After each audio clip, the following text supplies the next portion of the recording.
Yeah, we in here. What's good, everyone? You know what time it is, man? It's weigh-in. It's weigh-in time. Oh boy, I can't wait to give my reaction to this one, man.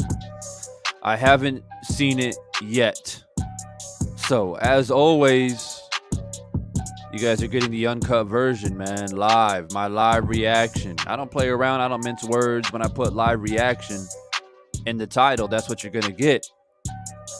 So, of course, for me, it's early morning, so I wake up, get my espresso, and I give you guys my raw, uncut, authentic reaction to this weigh-in, man. I've heard some rumblings on social media about it. I heard some people talk about it. But I don't know if they made weight, they didn't make weight, if there was a scuffle, whatever the case may be. I try to stay away from that type of information until I actually come live. So, shout out to my man Jeffrey H. Lopez, first one in the building. Y'all hear the man. As soon as you guys come in, hit that like button.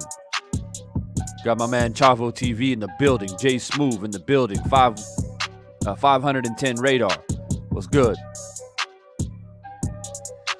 Karma Boxing and MMA. I hear you, bro.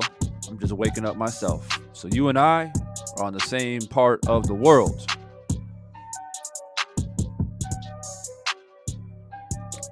So bear with me just for a few moments as we wait for a few more people to trickle in, because I want people to see my live reaction, you know, because sometimes people don't get their notifications. Other times people are like, oh man, Divine, bro, like I missed it.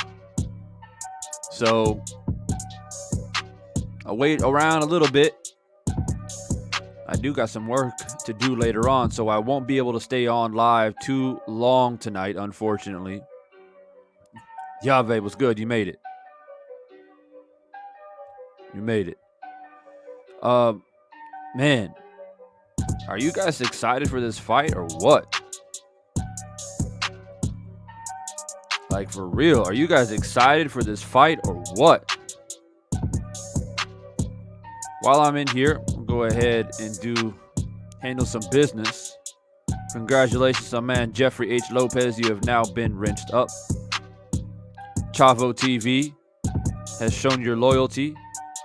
Congratulations, you have been rinsed up. Salute to you, my man Jay Smooth.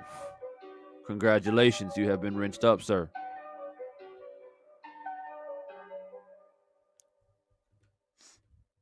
I'm gonna handle that business right quick. That's my bad boy. Congratulations to my man 510 Radar in the building. Congratulations, sir. You have been rinsed up as well.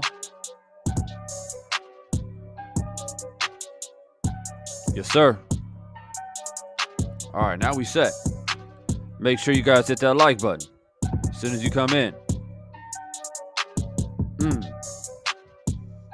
Got to handle that business from time to time. Yeah, I saw Mike Tyson everywhere, man. Mike Tyson, like I said, I haven't seen the weigh-in yet, right? And I'm trying to avoid it. But when I woke up this morning, I wanted to just double check that like the weigh-in happened and there was a face-off. That's what I was worried about. But when I go to my homepage, man, it's just Mike Tyson plastered everywhere. Mike Tyson said this. Mike Tyson said that. Mike Tyson thinks Canelo's going to knock out Plant. All this craziness. And Mike Tyson wants to be like Canelo. I'm like, where is this all this coming from? Like, if he's a Canelo fan, then cool. But like, where is all this coming from? This is about Canelo and Plant. No disrespect to the great Iron Mike Tyson, bro, but like, you had your time. And you're taking these two men's shine. I don't understand the bias, but you know, like I haven't seen everything yet, so I don't know exactly what Mike Tyson said or did. So maybe I should pump my brakes and not jump in the cart before the horse. But he's plastered everywhere. All right, no doubt.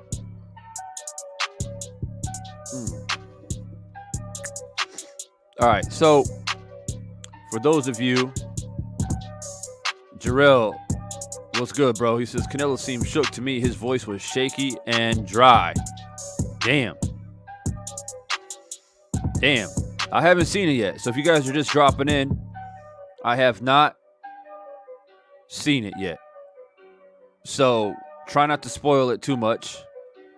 Like I said, I try to do these things, you know, as authentic as I possibly can. And, you know, just come in and give you guys my live reaction. My man Jeffrey says, Mike Tyson's character is funny style. You know, yeah, I mean, you know, he's one of those guys that, you know, you grow up watching and you have admiration for, but he's been known to say off the wall shit. There's no doubt about that. So just a few more minutes, guys, and I'll go ahead and get this reaction started. I just like to give it about 10 to 15 minutes or so. That helps everyone get their notifications so everyone can jump in and we can have a little watch party going. And I'm going to try to find the best version of the weigh-in without like having to deal with copyright and all that stuff. No doubt, bro. Hey, it's all good, man. It's all good. I mean, I have an idea. I mean, I can't lie and say I don't have an idea of how the press or the weigh-in went. I mean, I've seen everybody and their brother post something about it. I've seen some things on IG and Twitter. So I have an idea of what happened, but I haven't seen like the whole thing. So, yeah. Make sure you guys come in. You guys know the drill. Hit that like button. Get the likes all the way up. All right, so I'm about to get this thing started. And before I do that, I'm going to go ahead and start a poll for the sake of this conversation, for the sake of this live.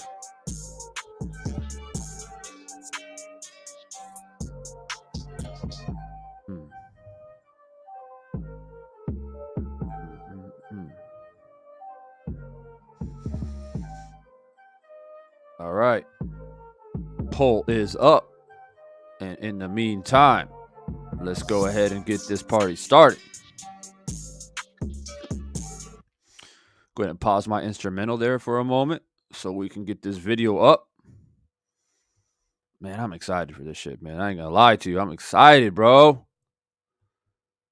I'm excited for a lot of reasons. For a lot of reasons. So, for those of you who guys don't know, I've been going live about this fight now for, I don't know, I've made probably about 3 or 4 lives the past couple weeks. I dropped my official prediction video. I dropped a stylistic point of view of this fight. Like I'm hyped for this fight, man. I'm hyped for this fight because anytime, well, first off, we're undisputed champion in the making, right? History is in the making tomorrow night, so that's a given. I mean, anybody who's a boxing fan or claims to be a boxing fan should be excited anytime we're going to have an undisputed champion at any weight class. Period. So that's that. Secondly, I mean, it's Canelo, right? It's like you always know that it's gonna be a fight. It's just one of those things. It's like when Mayweather used to fight. You hate him, you love him. People watch him because they hate him. People watch him because they love him. He's pound for pound, et cetera, et cetera, et cetera.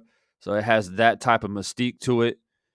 But then you got Plant, right? Nobody really knows who he is. People are starting to learn about him as we creep closer to the fight. And I feel like Showtime has done a pretty damn good job, man, painting the stories of both fighters, but in particular Plant, right? He basically came from the mud, like straight up, came from nothing. And a lot of people shrug their shoulders at that and like, oh, come on, Divine, a lot of boxers come from the mud. Well, it is true. Boxing a lot of times is a poor man's sport. But we got to give credit where credit is due. You come from a small town in Tennessee. It's not like growing up in a huge like boxing community in New York or Chicago or LA or something like that. Or even if you grow up with not a lot of means, I mean, there's boxing gyms at every corner. People don't look at or think about those little small details. His mother dying, his daughter dying. And to have the boxing style that he has, he's automatically going to be hated on. Like, I don't care what anybody says. Anytime you have a slick style like that, you're going to get hate. Pernell Whitaker got hate. Floyd Mayweather got hate. Pretty much everyone who had that type of style got hate. Right? So I'm just keeping it a buck, man. Like straight up. So that's what makes this fight intriguing. We got Deanna Branch in the building. We got Deanna in here. It's time to get down. SM in the building. You made it. Man, I think YouTube be messing with my notifications for real, though. I was expecting at least 50 people tonight. I don't know, Friday night, maybe people out with their family. I don't know. But we about to get it in. We about to want to get. I had my little prelude there, my little introduction. That's my version of Jimmy Lennon Jr. You know what I mean? If you give me the mic, that's how I promote a fight. Like, I should be an announcer / promoter. Actually, I don't want to be a promoter, man. That's dirty business. But I've thought about being an announcer before. I've had a lot of practice in front of the mic, if you guys haven't noticed. A lot of experience. I've always thought, I'll be a announcer, man. I got a lot of energy. I get people hyped. But there you guys have it, man. How could you not be excited for this fight? Right? And then you have the details in regards to Canelo, and he popped positive for illegal substances. Was he a cheat? Is he a cheat? Will he continue to be a cheat?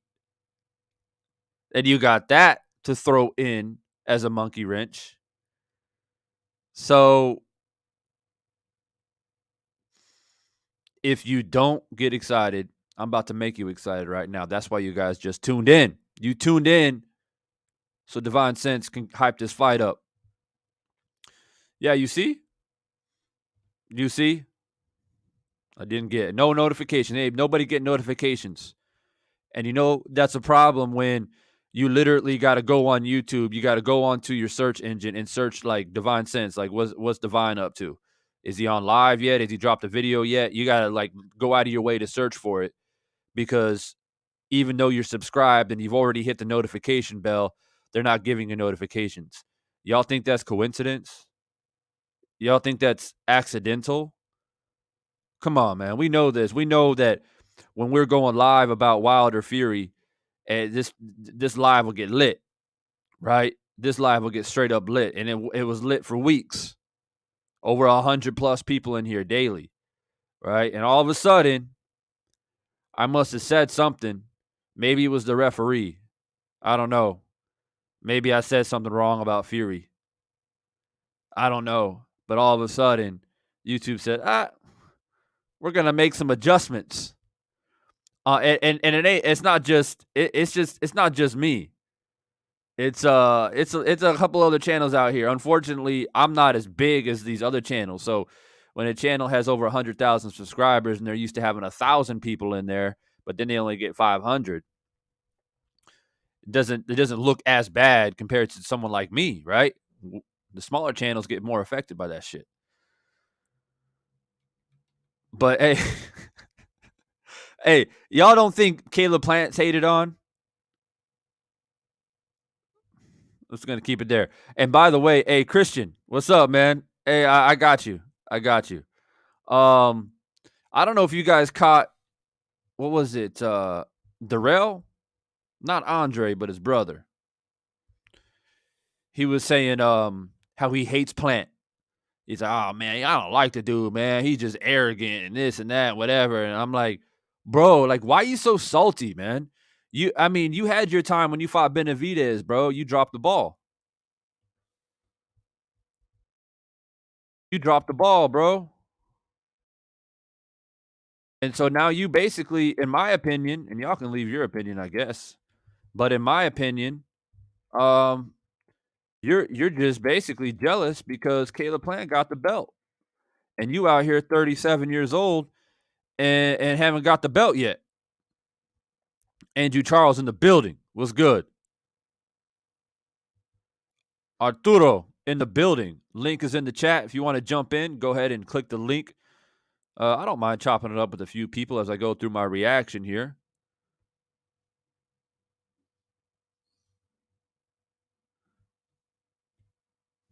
Hey, she says the only thing worse than a girl being jealous is a man. Facts.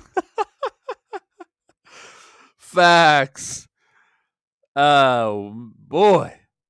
True story right there. And that's one of my biggest pet peeves, bro, when I see men get jealous over some shit. Especially when a man gets jealous over another man. Like I'm like,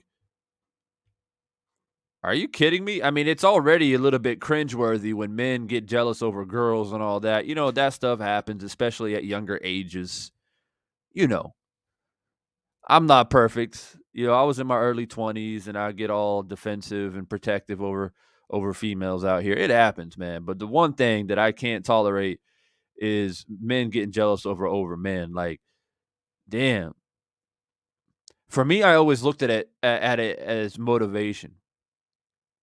Just a real quick story for everyone, man. And bear with me here. Make sure you hit that like button.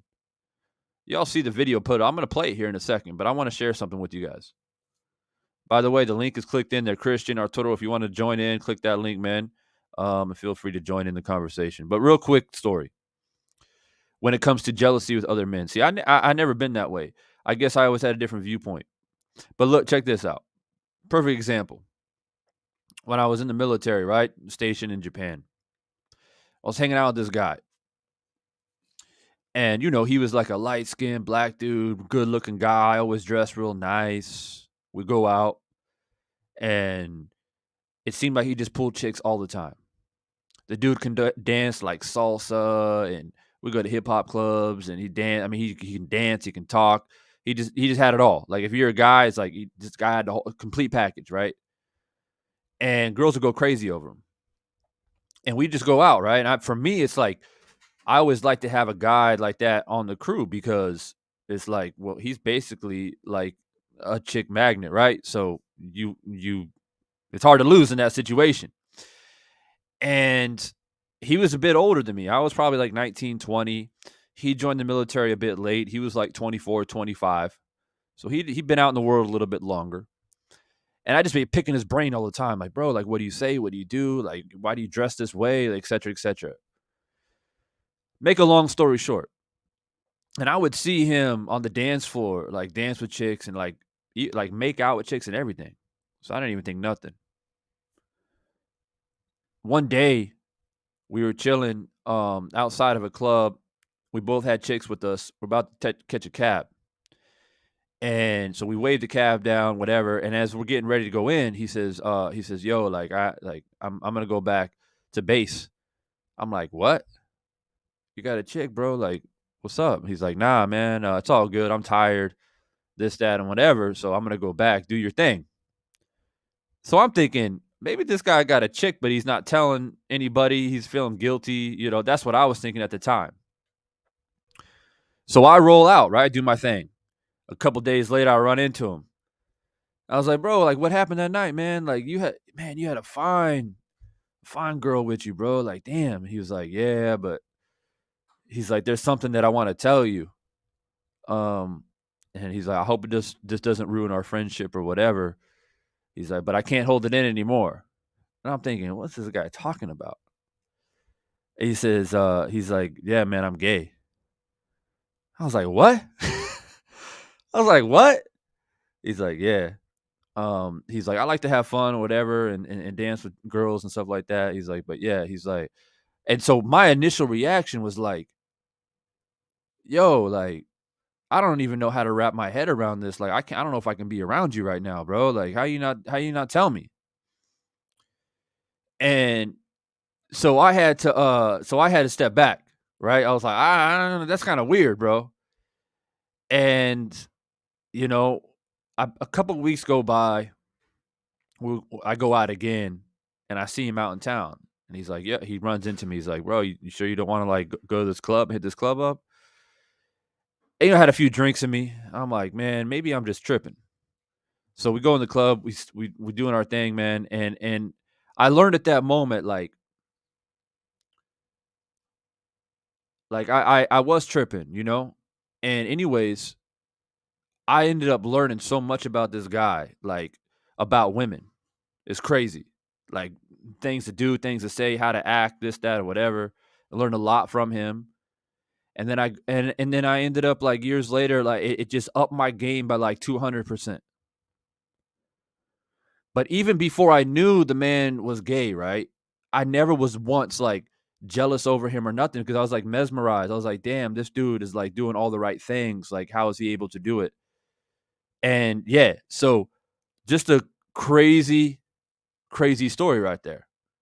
But I got stories like that for days. That's why like you all need to subscribe to my other channel, man, where I talk about more real life situations. But the reason why I brought it up is because we're talking about like men being jealous over other men.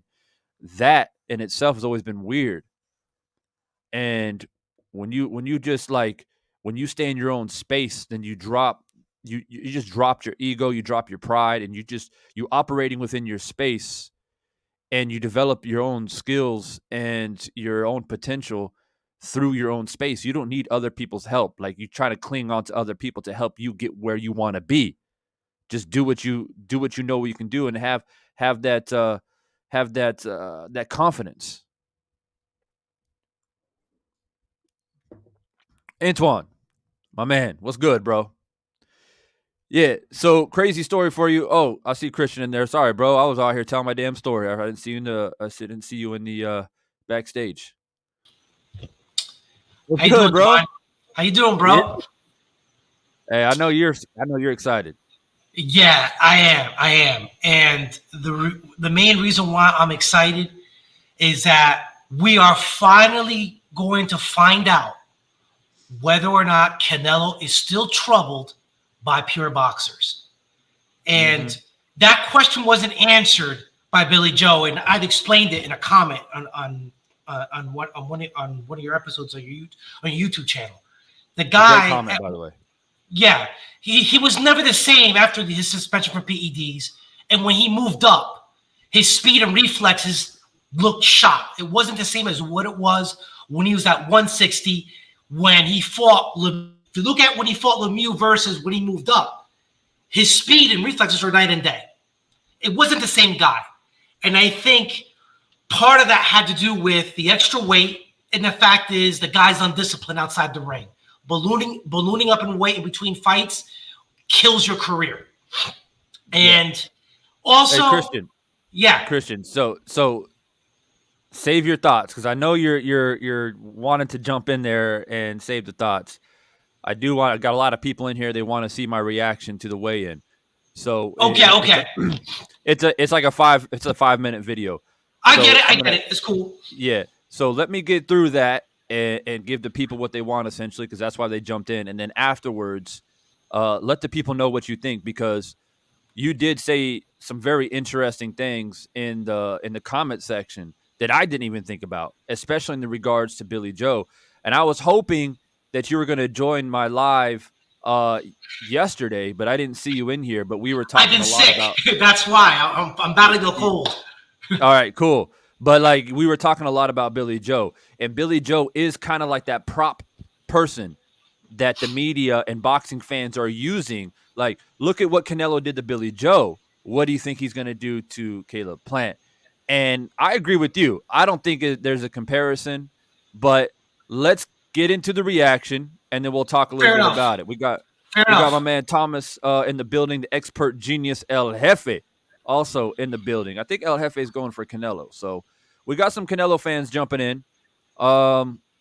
There is a poll going. I know a lot of you guys have already voted. Who looked more confident?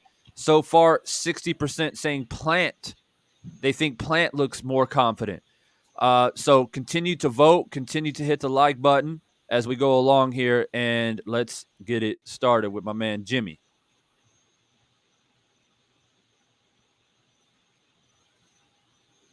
And keep in mind, everybody, as I was saying earlier, I haven't seen this yet. Here in Las Vegas, Nevada, Premier Boxing Champions presents the official weigh-in for our featured attraction of the evening, brought to you by Canelo Promotions, TGB Promotions, and live on Showtime pay-per-view. Well, fans, let's bring our fighters to the stage. I'll tell you what, though, Jimmy loves this shit, man. You can tell. He loves this, bro. Jimmy's like, hey, just another day on the job. At this time, first fighting out of Las Vegas, Nevada, by way of Nashville, Tennessee, the IBF World Champion. Damn, the The booze. intense champion Y'all hear focused the booze. on capturing the undisputed title. Ladies and gentlemen, with a record of 21 wins, no losses, and 12 knockouts, here is the reigning, the defending, and the undefeated IBF Super Middleweight Champion of the world, Sweet Hands, Caleb Plant. All right, so what I'm looking for, obviously, is how their body looks. Do they look hydrated? Do they look dehydrated? How comfortable do they look at the weight that they weigh in at? Obviously, both of these guys are going to rehydrate. But basically, how they look is going to tell me how much I think they'll rehydrate as well. So when their body looks full, they have a high water content, they look hydrated, then usually they're not going to rehydrate too much more.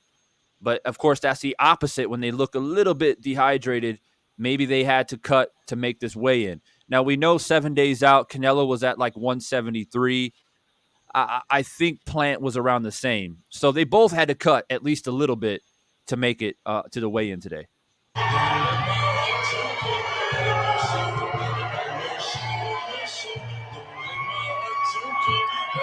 And now, ladies and gentlemen, making his way to the stage, El Orgulloso Guerrero de Guadalajara, Jalisco, Mexico. Damn. The star of boxing and big-ass pound for introduction. pound great, the 4-division world champion, the one and only Saul She wearing pajamas? Canelo Alvarez. Are those pajamas? Listen, it looks like. Hey, I ain't trying to clown the man. I guess I am, though. But for real, though, you had to weigh in, bro. You wearing pajamas. Alvarez.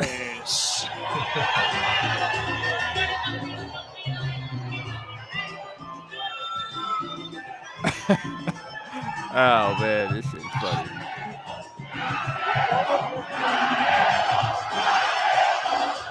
And now, Hey, ladies and gentlemen, it's time to bring our fighters to the scale at this time. Vegas is gonna be lit with Canelo fans tomorrow night. I'm telling you, it's gonna be probably 80-20 at least. Canelo versus Plant fans. For the undisputed super middleweight championship of the world, weight limit on this fight is 168 pounds. First to the scale, the IBF champion making the fourth defense of his title. Here is the undefeated IBF super middleweight champion of the world, Sweet Hands, Caleb Plant.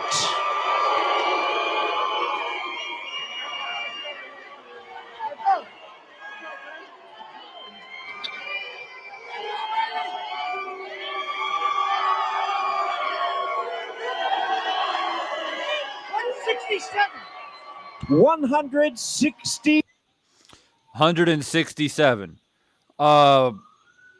His body looks good, man. I mean, I'm looking for signs of a little bit of like dry skin. He looks good. I see you, Plant. You out there, you pumping out your wings there. Got your lats out there pumping. But if you guys know, if you ever watch his training camp, he does do a lot of back exercise, including pull-ups and things like that. I'm a big calisthenics person myself, so yeah, nice to see that. He looks good. 167, 1 pound under. So based off of what I see here, he's probably going to rehydrate to probably around 172, 173, I think, before fight night. But he's, I mean, damn, not an ounce of fat. And people remember, this is a 29-year-old. This man he's in his like athletic prime. 29 years old. Okay. And not that Canelo's out of his prime, but he's been in a lot of wars. That's one. And number two, this is Plant's weight class right here. This is Plant's weight class. Canelo's coming to Plant's weight class now. Not a guy who moved up from 160. He's been at 168. He won the Golden Gloves at light heavyweight. So, yes, Canelo is stepping up into Plant's world. 7 pounds for Caleb Plant, 167.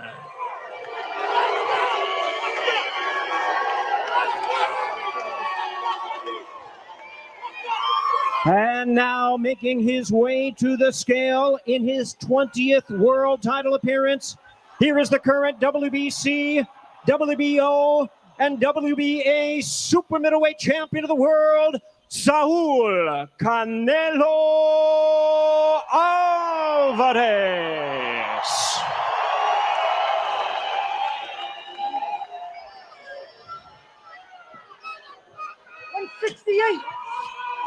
$168. 168 pounds for...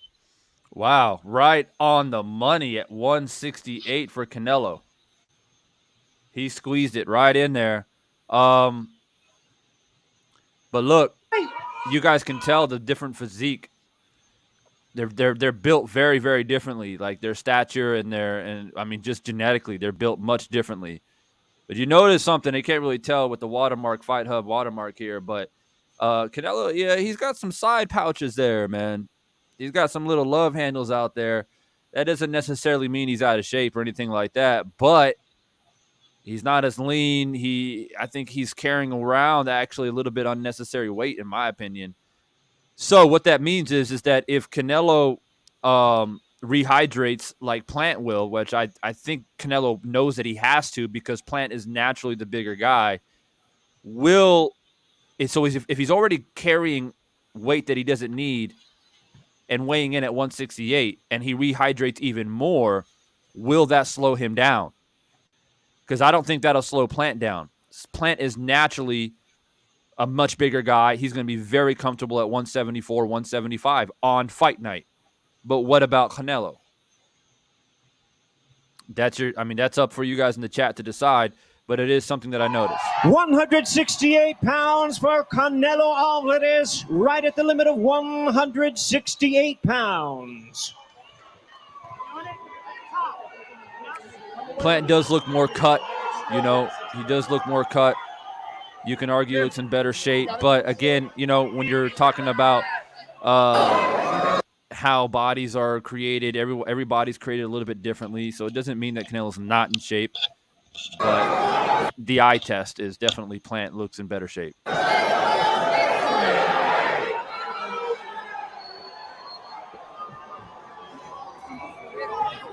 By the way, I'm excited they did the face-off, man. I was worried that they weren't going to do it. Super excited.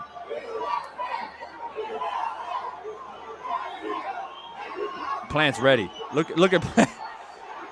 Woo! Plant's ready. And he can hear it, right? He can hear the chants. Mexico, Mexico, Canelo, Canelo. He hears all of that. Damn. That's crazy. I can't imagine being in Plant's position right now. I can't imagine being in Plant's position right now.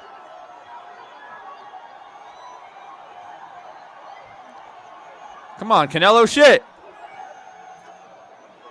Put your pajamas back on.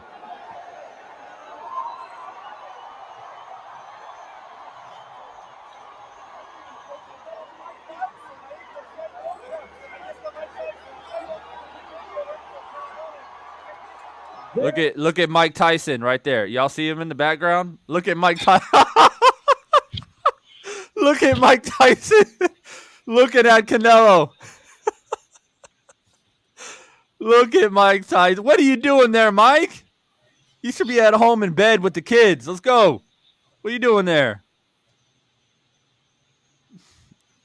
Creeping around the bend. Look at him.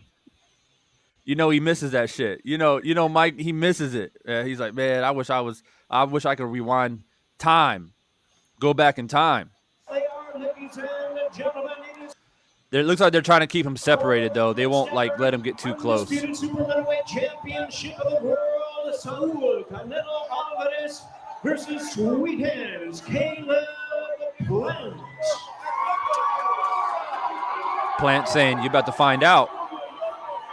You're about to find out." Yeah, Canelo does look a little bit jittery. He's like swaying back and forth. Plant is just standing still, saying what he's saying.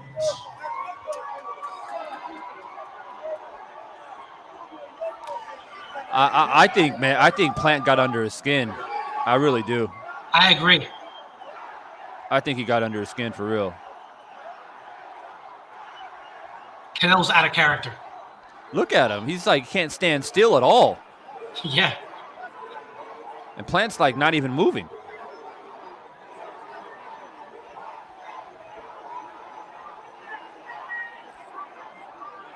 Sweet Hands Caleb Plant.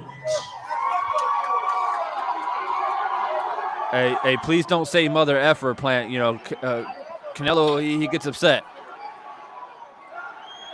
Actually, you know what? Go ahead and say it. I want to see what he does.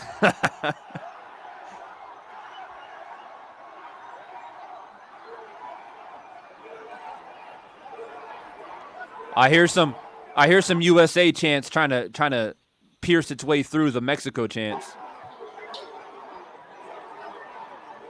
Mike Tyson's sweating.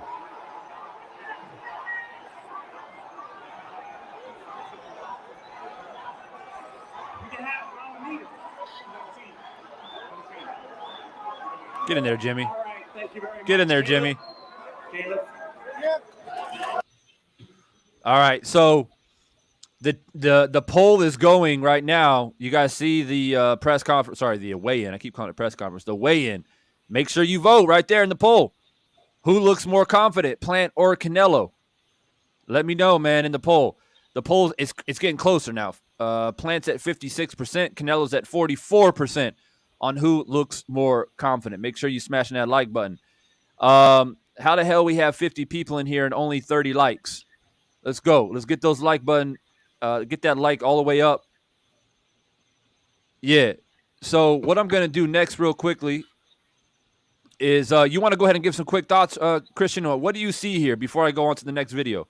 Listen, I think Canelo is out of character. I mean, I've been watching this guy for a long time, and I have never seen him act the way he did first at the press conference. If you listen to the All Access, if you listen to episode 1, they had the mic up when they're in front of each other. It turns out that Caleb never said motherfucker to him. It was the other way around. So when Canelo made up that story as to why he got so offended, he was obviously lying. What got him offended in actuality was the fact that he called him a drug cheat. And in my view, the way he's acting, it shows that he's got under his skin. And I still see Canelo acting out of character right now in the weigh-in. Now we know that Plant did say "mother effer" when they were on stage. When they're on stage, it was. I'm talking about when they first were together face to face. We had his sunglasses on, and there was talking going on between the both of them. Canelo said that what got him upset was that at that point, Caleb called him a motherfucker, and that's why he pushed him. Right. But in the All Access episode, we heard exactly what was being said. And it was the other way around. It was Canelo who called him a motherfucker. So then it explains. Then it's like, well, yeah. Then why did Canelo push him then? Because Canelo was already rattled by all the social media stuff that's been going on, where Caleb was calling him out on social media about popping dirty, the Oscar Valdez popping dirty, and I know Canelo was hearing all of that. So going into that press conference, he was already edgy about that. Yeah, for sure. All right, so let's listen to what Caleb Plant has to say here. It's a short little clip. Sometimes it's annoying, man. They do these it's like you got to go from one video to the next. It's like just make a video of the interviews. It's annoying, but it's all about you got to get those views. All right, look at Mike. Mike? You're supposed to be at home with the kids, bro. What are you doing? All right.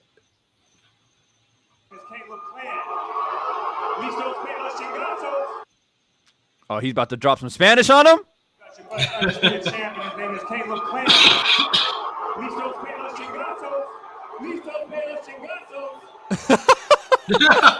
He's dropping the Spanish on him. We agree to disagree. We're going to find out Saturday night, though. I promise you that. Caleb, why are you so confident in yourself in this fight?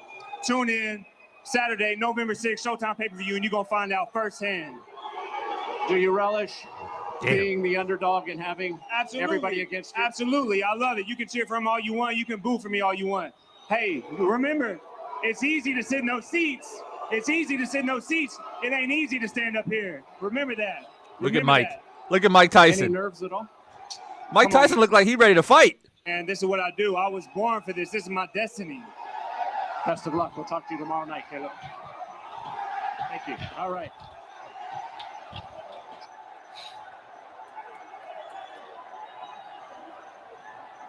I see they shook hands, though. I'll play it one more time for the people in the back.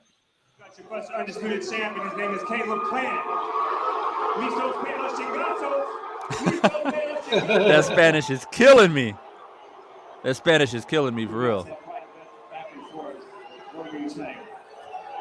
We agree to disagree. We're going to find out Saturday night, though. I promise you that. Caleb, why are you so confident in yourself in this fight? Tune in Saturday, November 6th, Showtime pay-per-view, and you're going to find out firsthand. Do you relish being the underdog and having everybody against you? Absolutely. I love it. You can cheer for him all you want. You can boo for me all you want.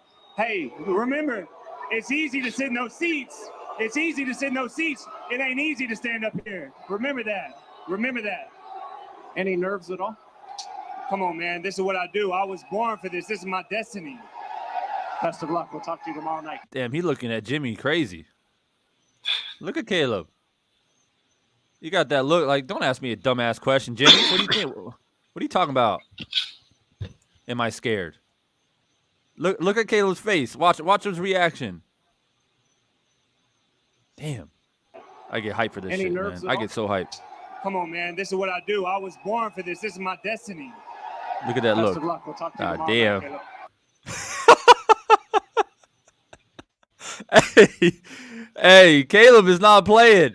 If you guys think that Caleb is there to play around and get a payday and have his little moment in the spotlight, tell me by this look right here. Does that look like a guy that's here to play around?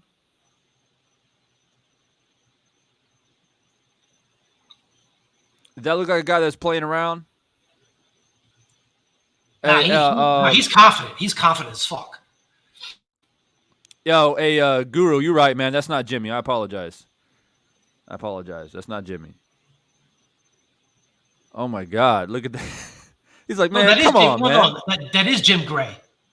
It's Jim Gray. It's not Jimmy Lennon. Sorry, I was saying Jimmy. Okay. Yeah. It's not Jimmy. It's Jim Gray. Yeah. Same, but different. Yeah. All right. So, Jay Smooth says, man, he's dead ass serious.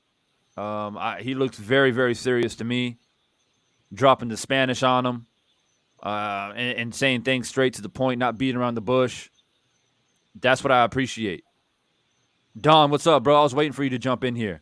He said, Plant is all business. Deanna said, Jim Gray. Yeah, Jim Gray. Exactly. Jim Gray. And Jimmy was the one that was announcing the fighters. All right, so I think we have I'm going to scroll up real quick. I saw Freddie Ruger in the building. What's up, Freddie, man? I see you, bro. I see you. I saw you drop a big comment right now. I can't find it right now. I don't know where the hell it went. But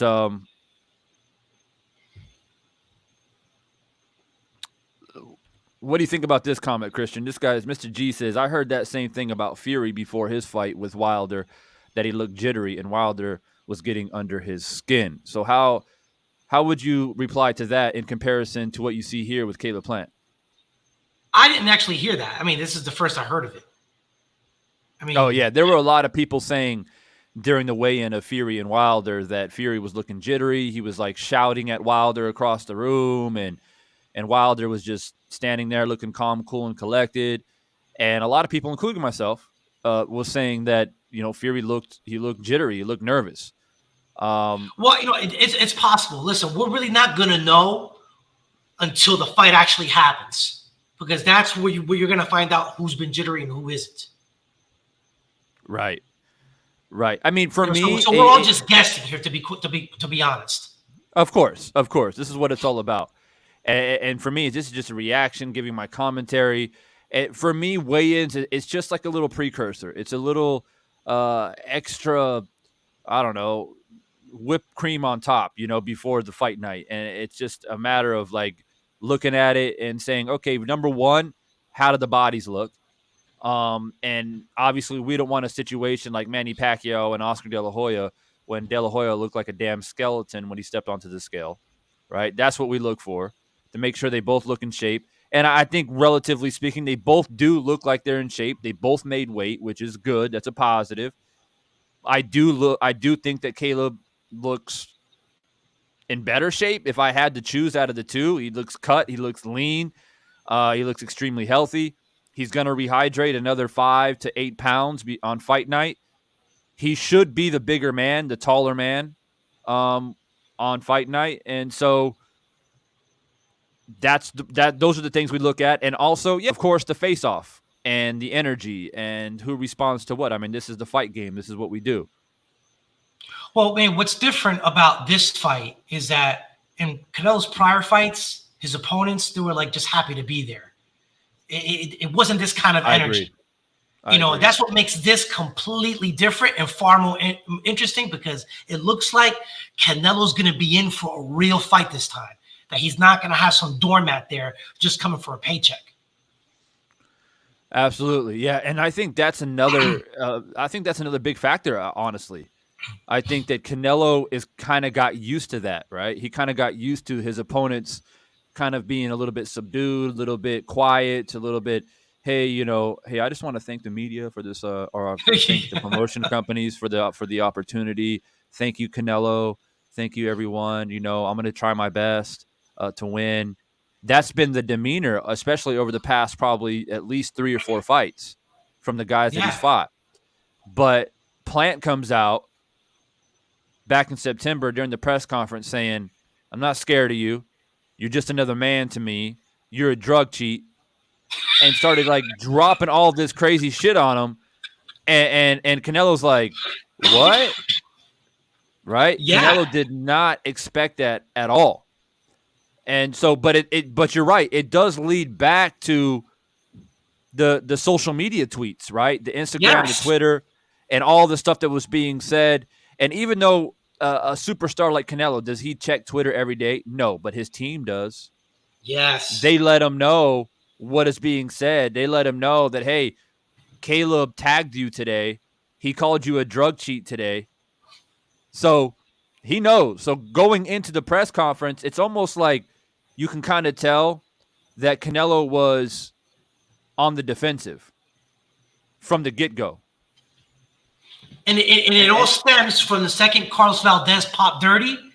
Everything stemmed from that. It started this whole stuff on social media where everybody at the Reynoso gym is popping dirty, which is true. Yeah, it is. I mean, and I just think that, you know, it's a little bit of surprise, and a lot of people, there we go. We get the full interviews here. I think a lot of people didn't expect it, and a lot of people think that it's Caleb Plant acting out of character because Plant has never talked trash and all that stuff, which is true,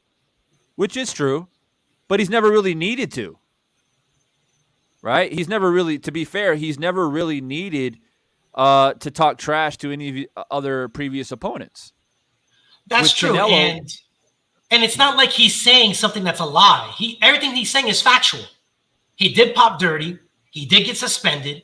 Carlos Valdez popped dirty. 2 other fighters in that camp pop dirty. It's all factual. Yeah, exactly. And it's funny because during the press conference, they asked Plant. They said, Plant, well, I feel like they try to trap Plant a little bit because they said, Plant, you said in a tweet. And they read the tweet verbatim. And then Plant's like, yeah, I did say that. Like, why? Like, Yeah. Why are you trying to, you know, trap me? And then they just asked him straight up, do you think he's a drug cheat? And Caleb's response was, did he get suspended for 6 months? Thank you. I mean, why are you asking like It's like a stupid questions question that you already know? You already know the answer to it. It's like, and then the guy said, well, I guess he did get suspended. Well, no, it's not. Oh, I guess that's fact. So he can get bent out of shape all he wants, but I mean, at the end of the day, it is what it is. Now, I'm not one to like beat a dead horse about this. I'm really not. You know, I'm concerned about this fight, and I'm concerned, if I'm going to have any concern, it's going to be about them both testing negative for this fight, obviously. And if they do, then they do. Great. And may the best man win. But if you got to think, if you're Caleb Plant, right? Leading up to the fight, there's a thing in boxing where you get the mental edge. I mean, that does exist. Boxers have been doing it since the dawn of time, right? They get under their opponent's skin any way, shape, or form possible to get an edge. And Caleb decided to hit him where it's going to hurt. And that's where it hurts. You think that Canelo likes the fact that he's called a cheater? Nobody would like that. Especially when you're the pound for pound best and people, you know, look up to you and, you know, you're the next thing since Mayweather to take over the sport. You know, it's like Mayweather cheating, right? And popping on some shit and then him having to deal with that. But Mayweather never did cheat. As a matter of fact, he implemented Olympic-style drug testing. So, I get it. I get why Canelo's upset about it. I mean, nobody likes to be called a cheater. And in his mind, he's thinking, you know, oh, it was because I ate beef and this and that or whatever excuse he used. But the fact he gets upset about it tells me that beef excuse is a front. He really was taking clenbuterol. Because if it really was a case of meat contamination, why would he be so upset? If the allegation isn't true and you know you're innocent, there's no reason to be upset. Yeah, for sure. And what we've been saying, Moped, what's good, man? I see you in the building, bro. What's good? Yeah, it just goes back to like we were saying about the social media. It led up to the press conference, and they did something in the press conference that was a little bit out of the ordinary, which is they started off with the face-off, which is usually the opposite, right? Usually they do the questions to the media, and then at the end they do the face-off. Yeah, but for whatever reason, they started off with the face-off. So Canelo's coming in there with whatever he's been told by his team, thinking like, all right, if Caleb says one thing that pisses me off, then I'm going to snap. It's like he was prepared for it. And, it wasn't just a little push or a shove. He pushed him across the stage. It was a hard push. He put a lot of energy into that push. And I don't think Canelo expected Plant to react the way he did. Maybe he was thinking, oh, maybe he'll try to push me back, and then, people will separate it. But he tried to bitch slap him. Now, of course, Canelo reacted the way he did, and he got a little two-piece on him. And it is what it is. But I don't really think Canelo expected that reaction by Plant. Because to our point, he's used to people kind of being subdued and being kind of respectful and, hey, Canelo, thank you for the opportunity. Yeah, the difference between Caleb and these other guys is one simple thing. These other guys they feel thankful for the opportunity, but Plant feels like he has earned the opportunity.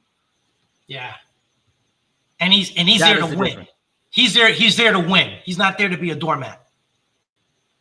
Exactly. My man Razor 531 in the building. Bruce Goes in the building. Joshua Sawyer also in the building. Thanks for dropping by. You guys are coming in a little bit late, but better late than never. And somebody said in here earlier, the fight isn't won at the weigh-in. The fight is won during the fight. Well, of course. Yes, you're right. The weigh-in is just a precursor. It is an opportunity for us to hype the fight up and see the possible mindset of the fighters, who looks nervous, who doesn't look nervous, et cetera, et cetera, et cetera. Let me get into the interviews now, and we'll give a little bit of commentary on that.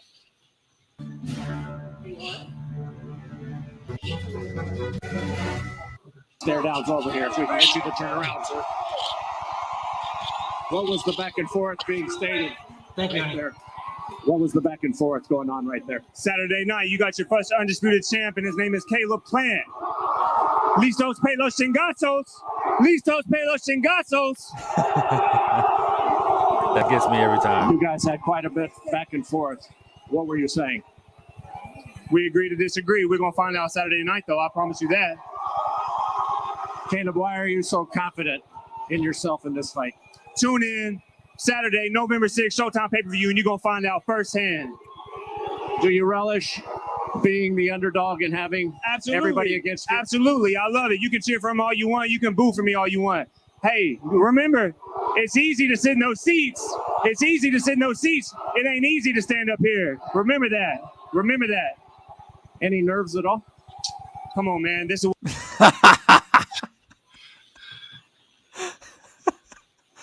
That reaction's so quick and so sharp, though. Like, you got to admit. He's like, do you have any nerves? Man, come on. Damn. That's so quick. stand up here. Remember that. Remember that. Any nerves at all? Come on, man. This is what I do. I was born for this. This is my destiny. Best of luck. We'll talk to you tomorrow night, Caleb. Thank you. All right. Got his silk pajamas on. I mean, you know, to be fair, Canelo, yes, he's been in this position many times before. This is not his first rodeo. It looks like he's calmed down a little bit from the face-off itself. You know, let's see what he says here. There's some weird, like, feedback in the video. I don't think that's my side. All right. Thank you very much. Because Canelo, quite a bit of activity and conversation back and forth during the stare down. What were you saying to Caleb? No, I say just you will see tomorrow. It's time. Look at Mike Tyson. I don't need to say anything. It's time. So he will feel something different. Believe me. You usually do not dislike your opponents. You understand this is a business and this is your job. It's different this time. What is it about him that you dislike? Yeah, like I said before, for every action is a reaction. So I always I have a good blood inside of me. This is your casa. This is your home. I got good blood inside of me. What does that mean? His English. He's still working. He still needs work on his English.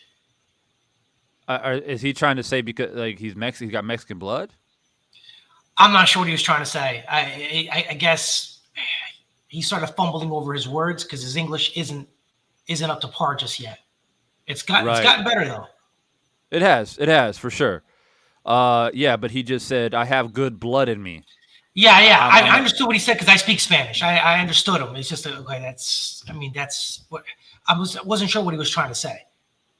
I'm gonna assume that he means that, like, you know, I have the Mexican blood in me. It's good blood. Or something. Yeah. I'm a fighter. Yeah. Something like that. Something like that. Yeah. I mean, I think when it comes to people learning new languages, like I speak 4 different languages, right? And so there's a certain amount. There's like a certain little comfort level that I'm at. That I'm like I can speak a different language, but when you're really trying to express yourself in a certain way, I would much prefer to do it in my native language. So it's kind of like when you're in that comfort level and you're speaking English and you're confident, then that's fine. But when you start fumbling and trying to search for the words in your head, especially when you learn a language, when you have to think the structure of the sentence, it gets you bumble it up. Exactly. And when you speak multiple languages, you have a lot of different languages going on through your head that you're translating on the spot. So especially when you learn languages as an adult, it's much different than learning as a kid growing up. When you learn them as an adult, it's like, I always like I know that I'm speaking Spanish, but then Japanese might come out. Like literally, it happens to me all the time. So I've always been kind of like my own rule of thumb. Once I reach that level where it's like, okay, now I'm having a difficult time to express myself. I mean, it's not like there's not a translator there who couldn't translate it for you. I mean, but whatever. I'm just trying to figure out what that means. He says, I have good blood in me. I would have liked for him to say that in Spanish and then have that translated. But whatever. He's trying to remarket himself and he's obviously learned English for a reason. Job. It's different this time. Look at Mike though. I just can't get over Mike Tyson. He's like in the middle of everything. He was in Plant's face when Plant was talking, and now he's in Canelo's face. It's like he needs to get another exhibition fight or something because he's overly excited. What is it about him that you dislike? Yeah, like I said before, for every action is a reaction. So I always have a good blood inside of me. This is your casa. This is your home. Here's Mike Tyson as he steps in. The responsibility, how much do you feel to all of these fans and for being the best boxer on the planet? Do you feel a responsibility, Canelo? No, I feel blessed. I feel blessed. I feel motivated for all my fans here, my family, my team. I feel motivated more than responsibility. And what does it mean to have this guy right here watching you fight? Means a lot. He was a great fighter, legend. I want to be like him one day, so means a lot. Canelo, best of luck. We'll talk to you tomorrow night. Mike, you are now here to watch this fight. Obviously, you stood on this mantle, and you know what this is like. Describe the emotion that these two fighters have at a time like this. Well, this is the best time. Oh, they cut off Mike's interview there. I see Karma boxing, man. I see a lot of you guys in the chat. You're not too excited with Mike Tyson being in the mix, like literally in the mix. Like you see his face everywhere during this entire weigh-in. But hey, Bruce says Mike is using his all access pass to the fullest extent. The man is up there on stage and everything. And look, it's like he's Mike Tyson. I mean, he basically can go anywhere he wants. Like, I mean, he just has that I don't know, that luster, I guess. You know, he's created that for himself based off who he is and what he accomplished in the sport. I don't know. I mean, I have respect for the man. I was a big fan of his and stuff like that. But like I said earlier, this is Plant and Canelo's time. You know what I mean? You got to step back a little bit and let them have their moment. And so when you're like in their face constantly and you want to jump on the mic, it reminds me of like when I was a kid playing sports and like we would win and then my uncle wants to like jump in all the pictures. It's like, it's the kid's moment, man. What are you doing? You ever seen parents like that? When you see kids play sports and they win a game or they win the championship, and then you get the parents trying to get the photos in. They want to get the interviews in. You know, it reminds me of that. It reminds me of that a lot with Mike Tyson. It's like reliving their youth, basically. And my dad was terrible at that when I was growing up. Just down on the sidelines, yelling at the referees, yelling at the coaches, running up and down the sidelines. It's like, Dad, just leave me alone. It's like, I don't want to play anymore. You know, it's one of those type of situations. But look, it seemed as though Canelo and Plant, you know, they shook his hand and it's all respect. So I guess we just have to deal with it. But he's going for he's going for Canelo, right? Mike Tyson. Yes, he is.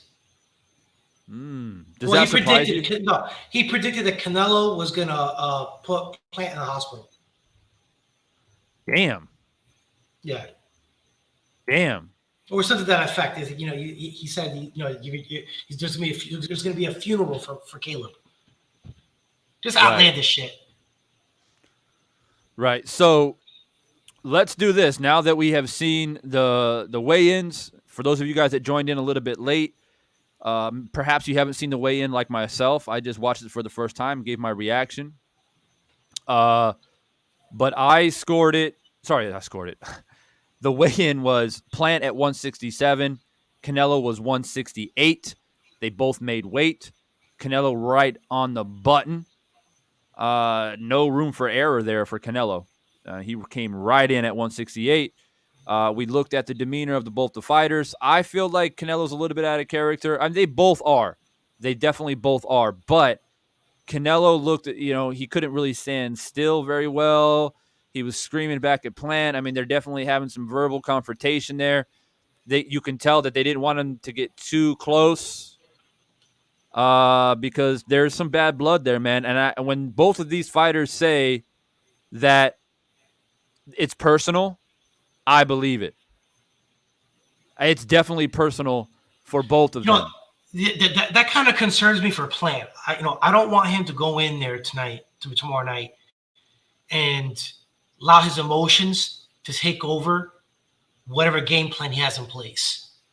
Right. I want him to box. I don't want him going in there trying to hurt Canelo. I just want him to go in there and box, stick and move. Stick to the game plan, right? Yes. And if he's angry and he loses his composure, the game plan goes out the window, then he could lose that fight. Yeah, and you know what? It's one of the things that I have mentioned many times talking about this fight, which is I don't want Plant to do what he did in the Jose Estague fight, or whatever, however you pronounce his last name. How do you pronounce it? Usatake. Thank you. Well, I'm glad you brought that up. Usatake. That fight, because the last 3 rounds he was like trying to mix it up for some reason, and it's like, why are you doing that? I think what happened was he slowed down.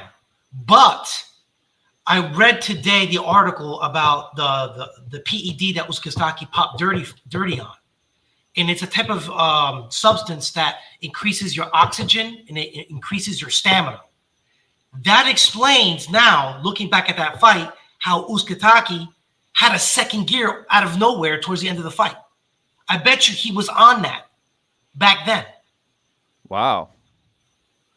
So Yeah, because Plant, in reality, beat a guy who was using PEDs.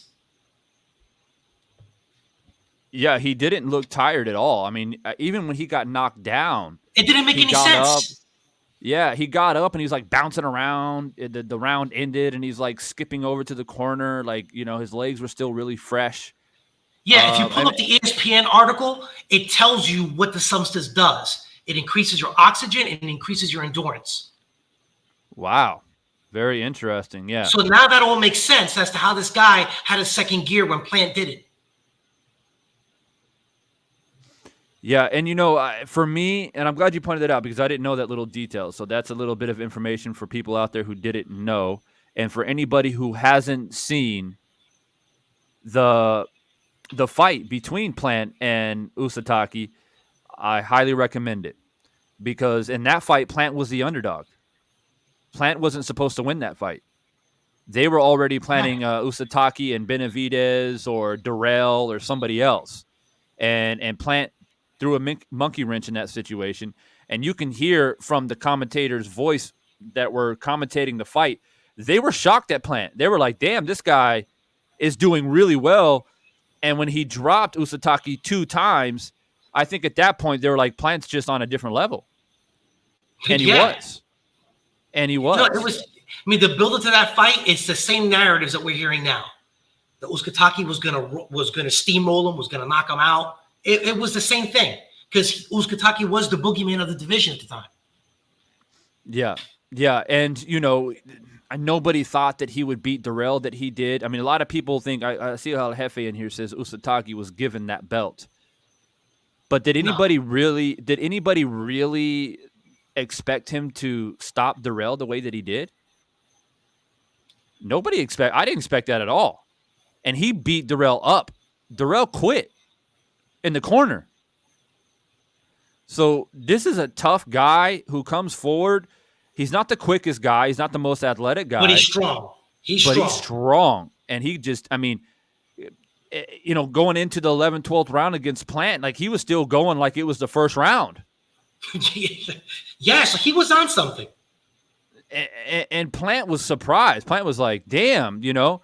And of course, Plant moves a lot. He uses a lot of energy. And so for the Canelo fight, I've said it, and I'll continue to say it. Now the fight is literally tomorrow. And that is, he has to box perfectly for 12 rounds. He has to. And he has to stick to the game plan. The only time where I would be like, yeah, jump on him, is if Canelo is very, like, visibly hurt. Like, he goes backwards, he's wobbled, you know, he's having a hard time standing up. Then, of course, you got to have that killer instinct and jump on him. But just because you land a four-piece combination and you landed it, doesn't mean that you just, like, go for broke. You can't do that because Canelo's a veteran at this point. He'll make you miss. He'll slip and slide. And if you go and watch the Daniel Jacobs fight, Danny Jacobs and Canelo was using his head movement, slipping shots and rolling with shots. And, you know, that's when he really kind of displayed this new defense that he's developed over the years because he wasn't really doing that against Floyd. He's using the high guard against Floyd for the most part. But against Danny, he was underneath and displaying that head movement, and Danny was missing a lot of shots. But one thing that Canelo does is even when he is getting hit, if you're hitting him, he shells up and he's slipping, and he waits for you to expend your energy, and then he explodes to the body. So if anybody knows about boxing, when you're in the middle of a combination, right, and you get hit with the flush shot to the body, that takes a lot out of you. So Caleb needs to stick and move, not get caught in that situation where he feels like he's got to sit down on punches because Canelo, that's what he wants. He doesn't fear Plant's power. Now, he may change his mind a little bit in the fight. He may think, well, okay, he hits a little bit harder than what I think.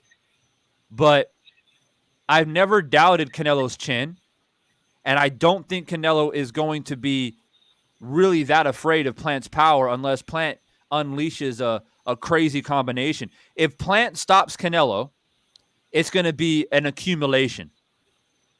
It's not going to be a one punch. So I agree. Yeah. So I think that Plant needs to stick and move, not sit down on his punches unless Canelo is seriously and visibly hurt. Otherwise, Canelo sets traps for you.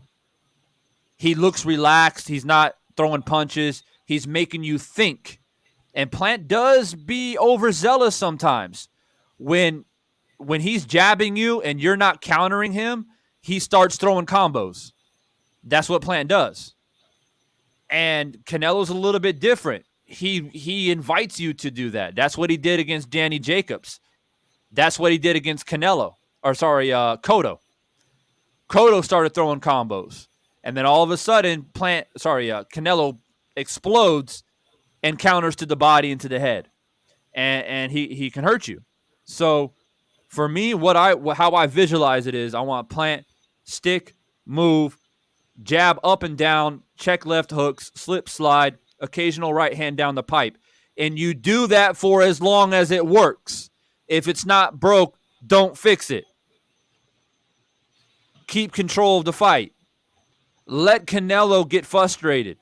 It doesn't matter. Don't get too crazy about the crowd and the moment, and you get into the 7th round and you're winning the fight and you're like, all right, let me put on the gas and try to hurt him, because that's what Canelo wants. Canelo is a slow starter. He is. He's going to give away rounds to try and gauge you, to see what you're going to do. That's what he did against Laura. That's what he did against Trout. That's what he did against Cotto. If you go back and watch the Cotto-Canelo fight, Cotto won the first 2 rounds easy. Cotto was boxing. And what did Canelo do? He made the adjustments. So you got to stick to your game plan, stick, move, keep control of the fight, see where the fight is in the 10th, 11th round. Maybe Canelo gets tired from trying to catch you, right? Because at some point in the fight, if Plant's up big, Canelo has enough experience to know that he's down. He's going to know this. He's going to know that he's down and he needs to do something. So he's going to have to do something dramatic and try to hurt Plant. And that's where the mistakes will come. Right. So this fight is so interesting, because this fight really comes down to who's going to make the bigger mistakes. That's what I agree. I agree. Looking at the tail of the tape, you're talking about Plant has a 5-inch reach advantage. I know Canelo's listed at 5'8", but he's really 5'7", and his wingspan is not 70 inches. It's really more like 69. And we know that Canelo has slow feet. All Caleb has to do is box him and maintain that distance, because if he maintains that distance, he can touch Canelo up with that jab, but Canelo can't counter unless he moves his feet to slip that jab and get in range. And he's not going to do that. Canelo is not Pacquiao. He doesn't have those feet to cut that distance. Right. I mean, his weaknesses were before he got into stardom was obviously he had slow feet, and his defense was okay. He's improved his footwork. He's improved his defense, and he's improved his endurance and stamina in fights. I mean, he used to gas out early, and he's learned how to keep the reserves and get down into the later parts of the fight. So, to me, Plant has all the skills to pull this off. I've been telling people this. If you think that Canelo needs to be matched up against a guy who's a puncher like himself to beat him. I disagree. I concur with you. I absolutely agree with you. A guy who beats Canelo Is is a pure boxer. Period. And I see the comment sections all over YouTube. Oh, yeah, but Divine, like, you know, if you can't hurt Canelo, then he won't respect you and he'll just walk you down. That's a fallacy. Yes. That's a fallacy. You know, and the other interesting thing is that since his fight with Lara, if you look at Canelo's resume, he has been matched up carefully with either a boxer puncher or just punchers.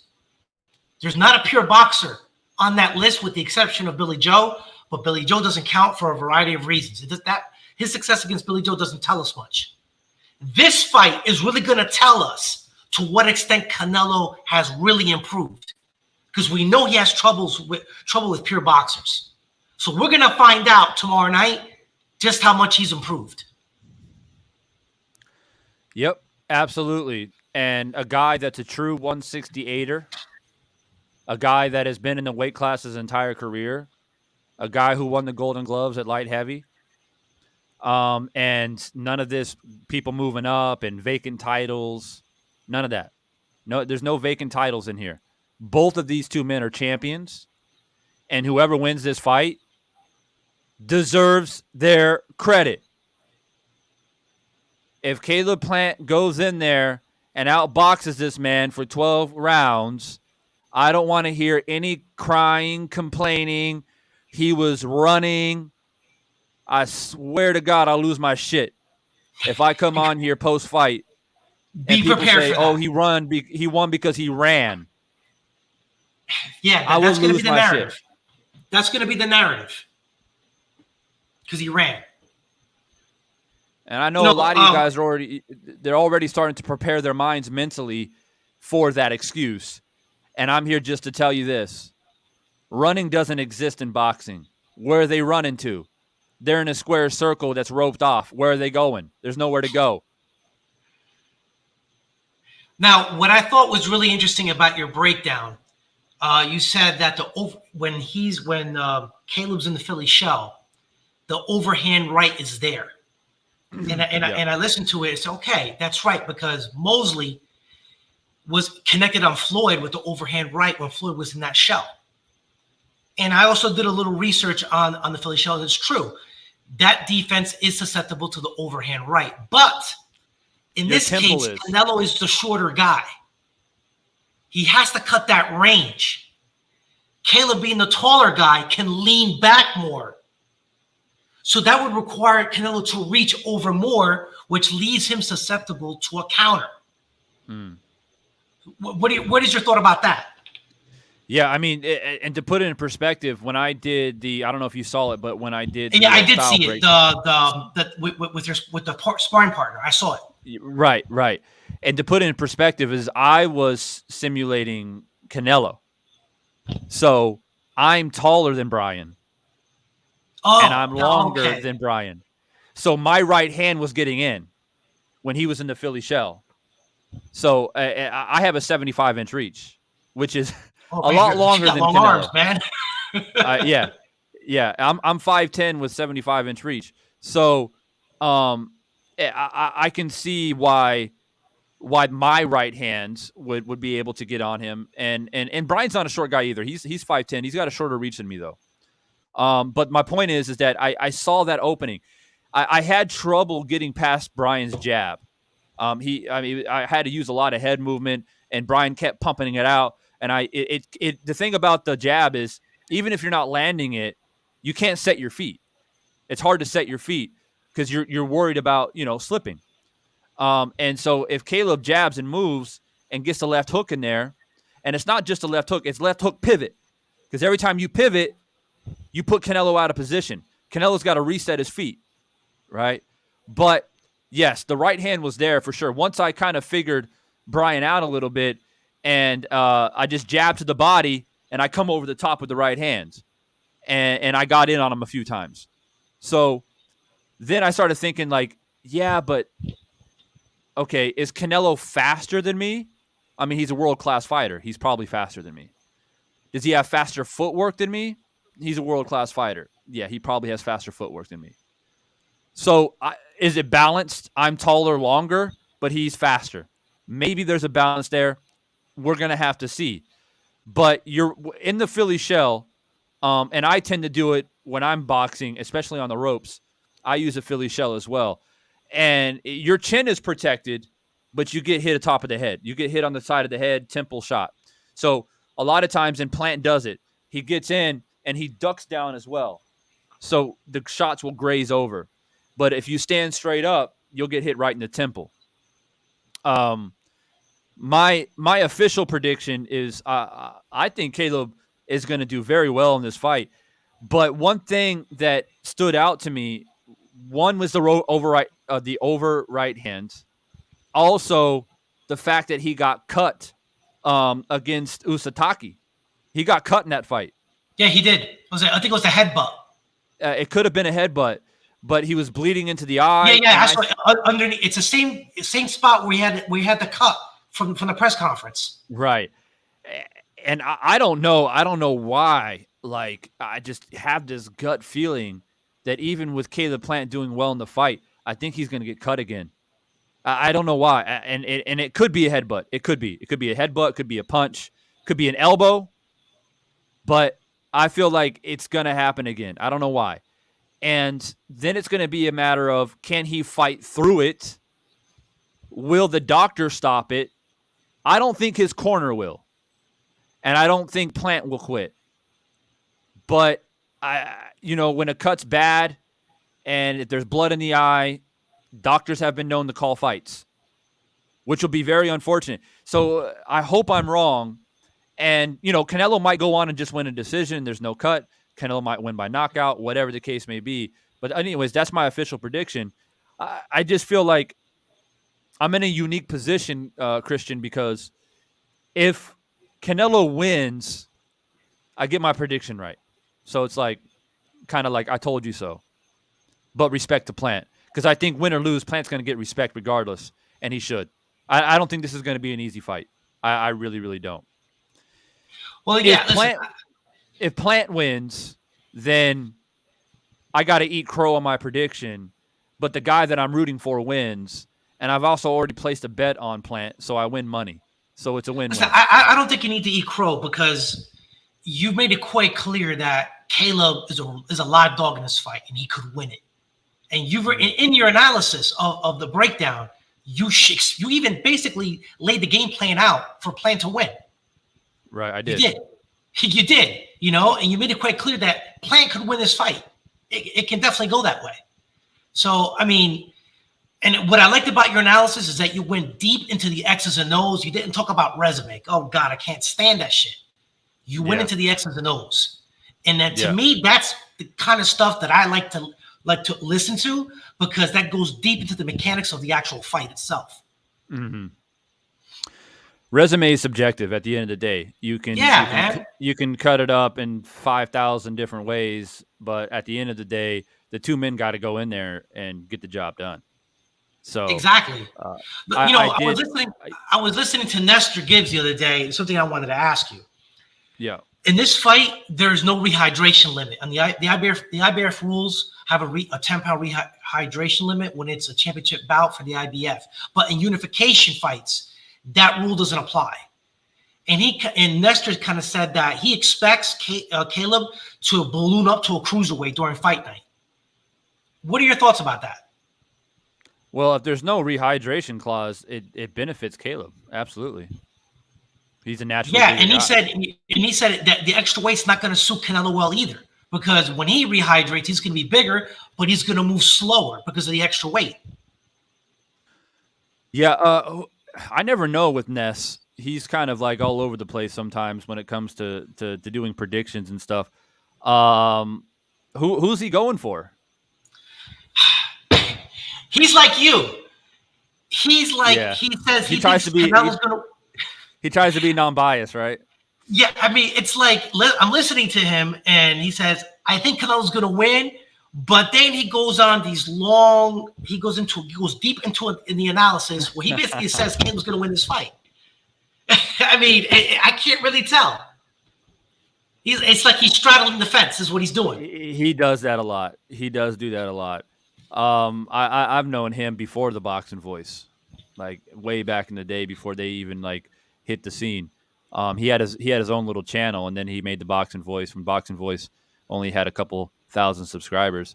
But yeah, I tend to be. I usually pick a winner, and I just say like for Usyk and Joshua, for example, I picked Usyk and I said this is why Usyk's going to win, and that was that.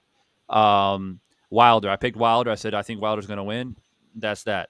For this fight though, it's Canelo, man. It's like there's just so much shit that can happen.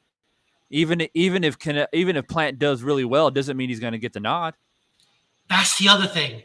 I mean, I have a feeling that when Caleb, went to go see Andre Ward up in the Bay Area, I think Ward told him that you can't stay on the outside the entire fight.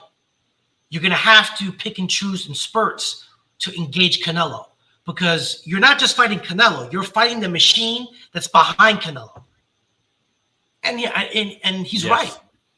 Yes. I don't think Caleb can win this fight just fighting on the outside the entire fight. He has to get in there and bully Canelo. He's the bigger man. Yeah, he's got to let his hands go at some point. I agree. As much as I say stick and move, if Plant was the A side, I would say stick and move and win the fight by staying outside. But because he's not the A side and because, he's going against the powers that be, yes, he can stick and move and try to squeeze some rounds in there. But that's what Laura tried to do. But the problem with Laura is that Laura is too defensive off the back foot. Caleb is offensive off the back foot. Caleb puts combinations together. Laura will just jab you. He'll hit you with the cross right and move. Keep moving. He won't sit there and let his hands go.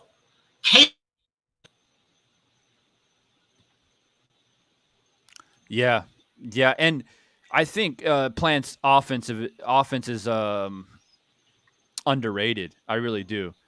A lot of people think that he's tries to be elusive and he has a nice jab. I heard somebody say on somebody's channel.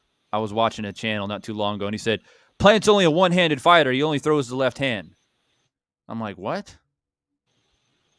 I mean, it's just I think at this point that people are either too confident in Canelo or they're worried, so they start making up some weird shit. I don't know which one it is. I think they're worried because the truth of the matter is Canelo is a pressure counter fighter that comes forward. He's not really – the truth is I think he's basic.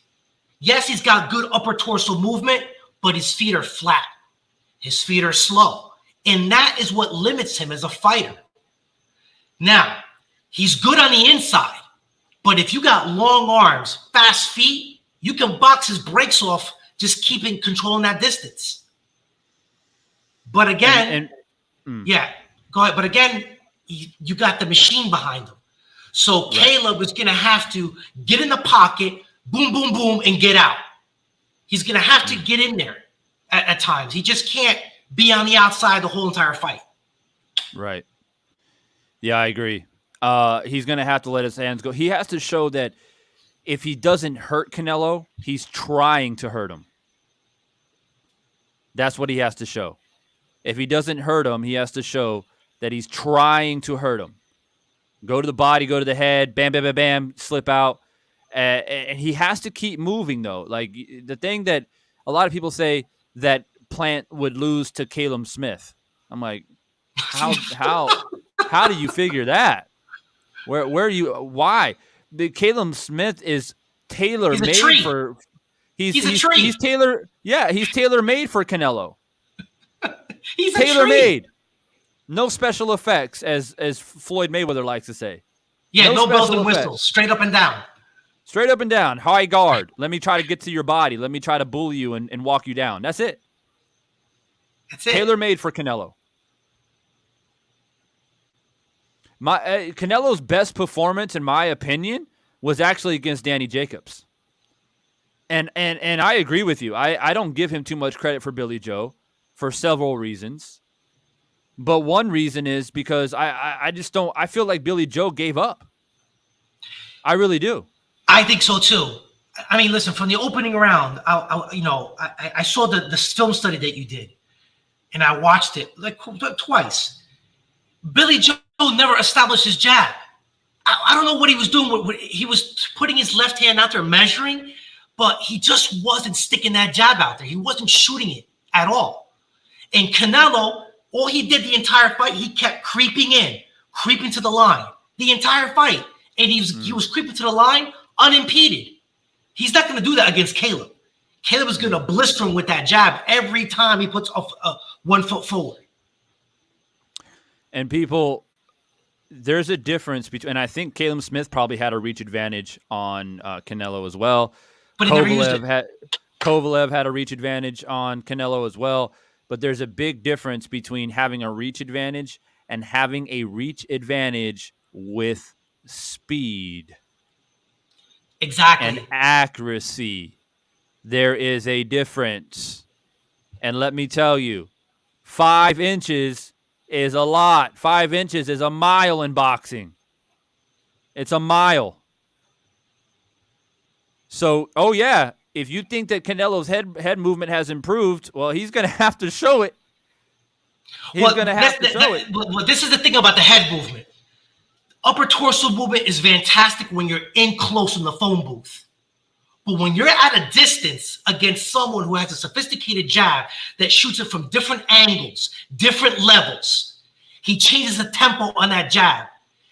Canelo's going to have to guess how to bob and weave. And when he has to guess, then he's going to be slower in reacting, and he's going to get hit with that jab. He's not going to be able to use that upper torso movement effectively like the way he did with Danny Jacobs, because Jacobs kept shooting the jab from the same angle, the same level, the same speed over and over and over. And that's why Canelo looked like Floyd in those clips that we see on YouTube. Yeah. He that's a good point. He started timing the jab. Yeah, he timed it. And once you time it, then yeah, that's it. You know what I mean? And I agree. Plant, he has a lot of different variations. Like you said, a sophisticated jab. I like that wording, because he pulls it all the way back and shoots it fully extends. Other times he keeps it out in front of him and just pops from the elbow, pop from the elbow, pop from the elbow. He also hooks off the jab very well. Jab, hook, jab, hook, pivot. And so when you have those variations and at the same time keeping that left shoulder in front, making your target really small, the only place that Canelo can really go to is the body. That's really the only place, right? It's hard to hit the chin when you're putting a jab in your face, left hook in your face, and you never know when the right hand's coming. And see, that's why they say in boxing, hide your right hand, or if you're a southpaw, hide your left hand. You hide it, you keep it cocked. And that's why when you're a kid, you drill jab, jab, jab, jab, constantly. Left hook, left hook, left hook to the body, left hook up to the head. And you see that amateur pedigree in Caleb Plant. The amateur pedigree is for real. There's a big difference between 120 amateur fights, winning Golden Gloves, becoming a pro, compared to I started pro at 15. A lot of people give Canelo this grand credit for being a pro for so long, and fair enough. But there's a reason why there's amateur boxing. There very few in history can just jump into the pros and do what Canelo has done. I give full credit for that. But you can't just cough and say, ha, or shrug your shoulders at 120 amateur fights where you develop the scoring system. See, that's where you learn how to score, is in the amateurs, right? Clean, sharp, accurate punches. And so you see that in his game, like the different variations of the jab, using that left hand proficiently. And You know, Danny Jacobs is also a very distinguished amateur as well. But styles make fights. Styles make fights. You know, and I know that to creep forward under a high guard, Caleb has what's called an up jab, which is like a modified lead uppercut. If Canelo goes to that high guard, Caleb will convert that jab to basically an up jab or an uppercut, and he'll slip it through that guard, and Canelo won't see it coming. And it's the punches you don't see are the ones that really hurt you. Yep. Exactly. And you know, Plant's uppercuts are a bit underrated too. Plant's got some little sneaky ass like. I noticed in the Truax fight he landed a lead uppercut, and very few fighters have the hand speed to land a lead uppercut flush. I seen Boo Boo Andre do it, but not too many fighters can do that because that requires crazy hand speed. So Caleb's got very fast hands, and this is probably the fastest hands Canelo has seen probably since Floyd. Yeah. And it's from a guy who's huge, much bigger than him. Yep. And you know, it's not very often where the last time that I've seen a 168er / 175 guy with the hand speed of Caleb Plant is probably Roy Jones with the type of hand speed. Now, Roy Jones had a little bit more power than Caleb, perhaps. But hand speed combinations, let me know in the comment section if you guys can think of anyone else at super middle / light heavy that had the hand speed that Caleb Plant has. The only name that jumps out at me is Roy Jones Jr., who fought at that weight class. I can't think of anyone else with hand speed. And so it's one thing to have hand speed, but when you have accuracy, you're dangerous.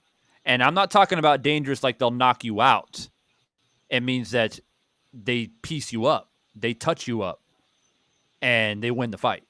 That's what I'm talking about. I mean, that's how Caleb knocked down Uzcategui. He hit him with a left hook that Uzcategui didn't see. That's what put him on his ass. And he took a left hook. Caleb's got a chin. Like, this entire narrative that Canelo's going to knock him out doesn't make any sense to me. I mean, Uzcategui is a much bigger guy than Canelo. He's got heavy hands. The guy was on PEDs, and Caleb took his best shot, and he took it well. He didn't fall on his ass. So you mean to tell me Canelo's going to put Caleb down when Uzcategui couldn't do it? And Caleb also, and also consider the fact that Canelo didn't KO Callum Smith. Yes, he got Billy Joe, but Billy Joe was on his way to go into the distance, but for ducking into an uppercut, which he telegraphed the entire fight. But for that mistake, that fight would have went the distance too. Then also have to consider that at 160, Canelo couldn't put down Danny Jacobs. And Danny Jacobs was knocked out by Pirog, and Danny Jacobs was knocked down by Sergio Moro, who's considered light-fisted. So I think Canelo's power is a bit overrated. At 168, yeah. At 168. Yeah, I think it's a bit overrated. And when people say, Christian, they'll say, oh, but he knocked out Kovalev. Oh, wait a minute. Kovalev is a different story. We're talking about a guy who went life and death with Anthony Yard and took that fight on short notice, a guy who's an alcoholic, a guy who is 38 years old. And it took Canelo 11 rounds to finally get Kovalev out of there. But prior to that, Kovalev was outboxing Canelo behind that jab. So, so we got to look at the entire picture to really to really get a grasp of, this guy's power at 168. This guy's not a monster. He's not.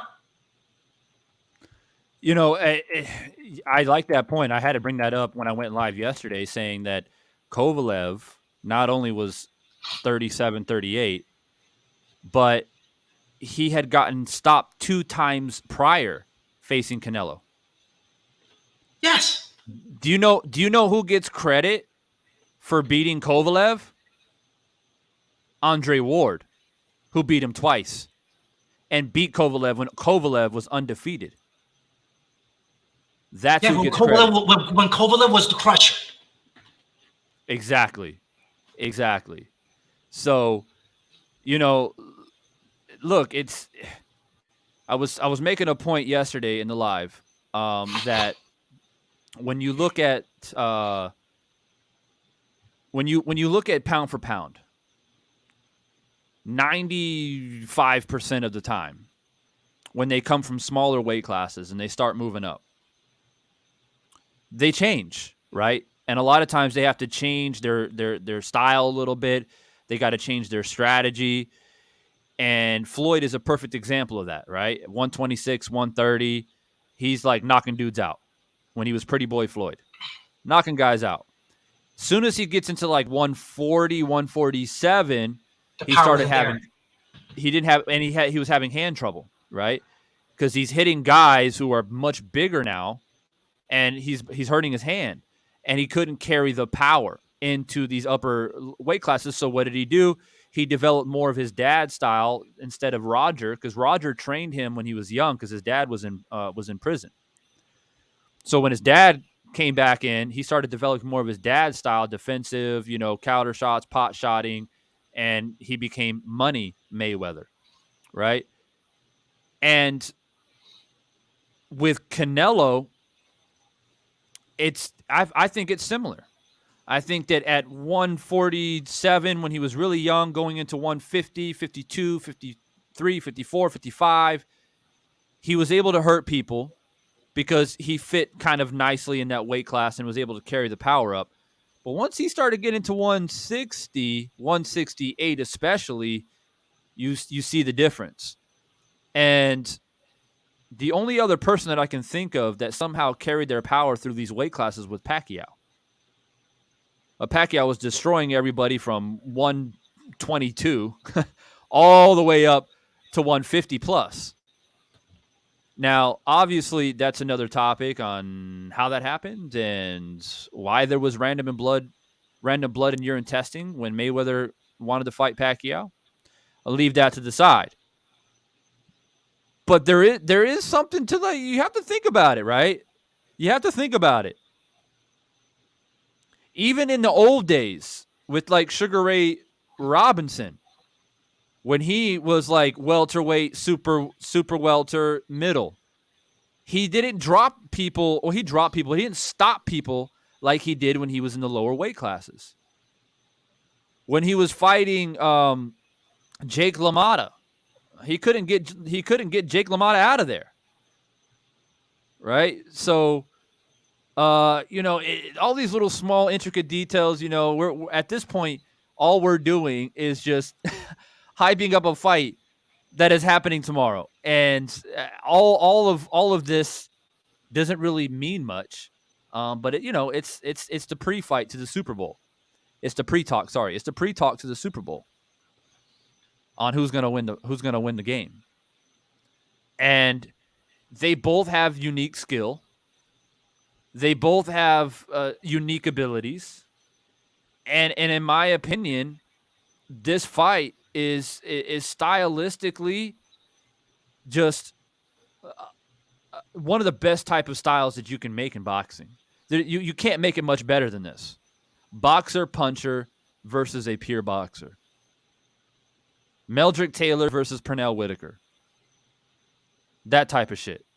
Where it's like, who's going to win it? Or actually, Meldrick Taylor, against Julio Cesar Chavez. That's a better example. Right? But I agree with you. I mean, I've been wanting to see Canelo fight this type of style, or like a Demetrius Andrade, because fighting these European guys who are conventional, flat-footed, stationary, that's a perfect fit for him. I mean, he eats that up for breakfast. But put him in with a tall, ranging, pure boxer who can move and can jab, can show you different angles. That is really going to test the limits of Canelo's toolbox. That's where we're going to see just how much he has really improved.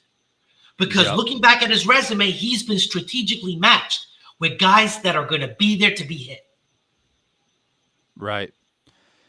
Very interesting, guys. And I have spent a lot of time watching this fight, or breaking down this fight, rather, and every single possible angle that you can possibly think of. I probably spent at least close to 16 hours of watching film of both of these fighters. Last night I watched Danny Jacobs and Canelo for like the third time.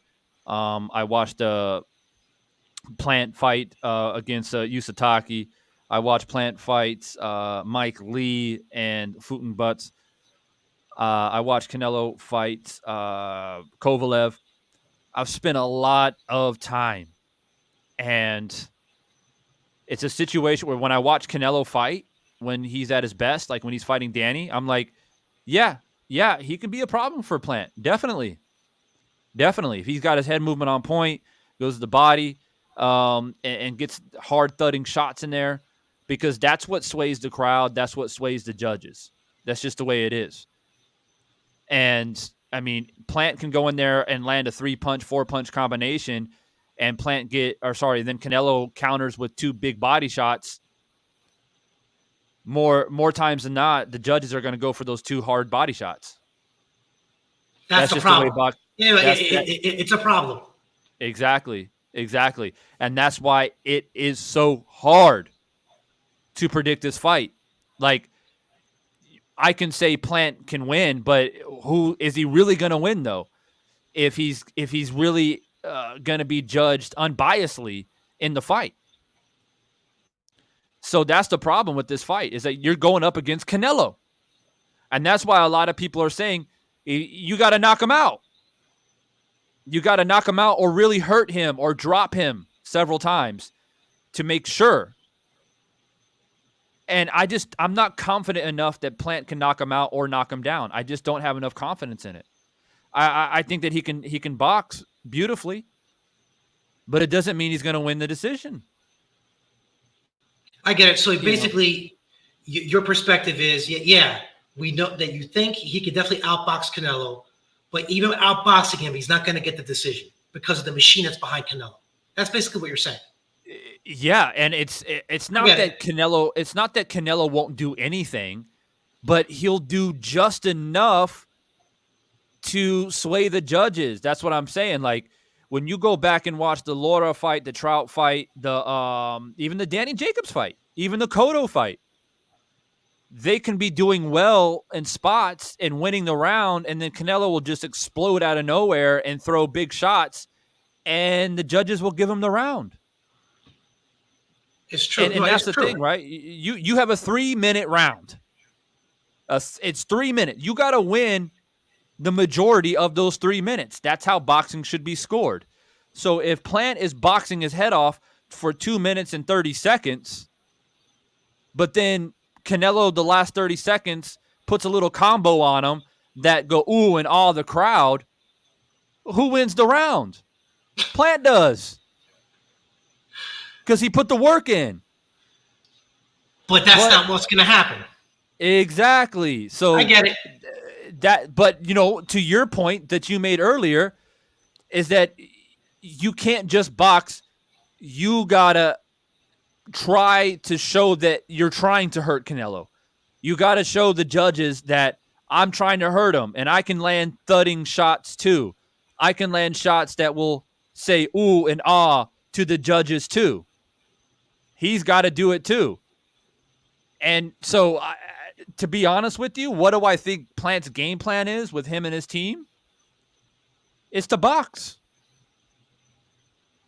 And can tomorrow night be a situation where boxing fans like myself that look at boxing from an objective point of view on how you're supposed to score rounds and say, hey, I think Plant won, 116, 112 or 115, 113.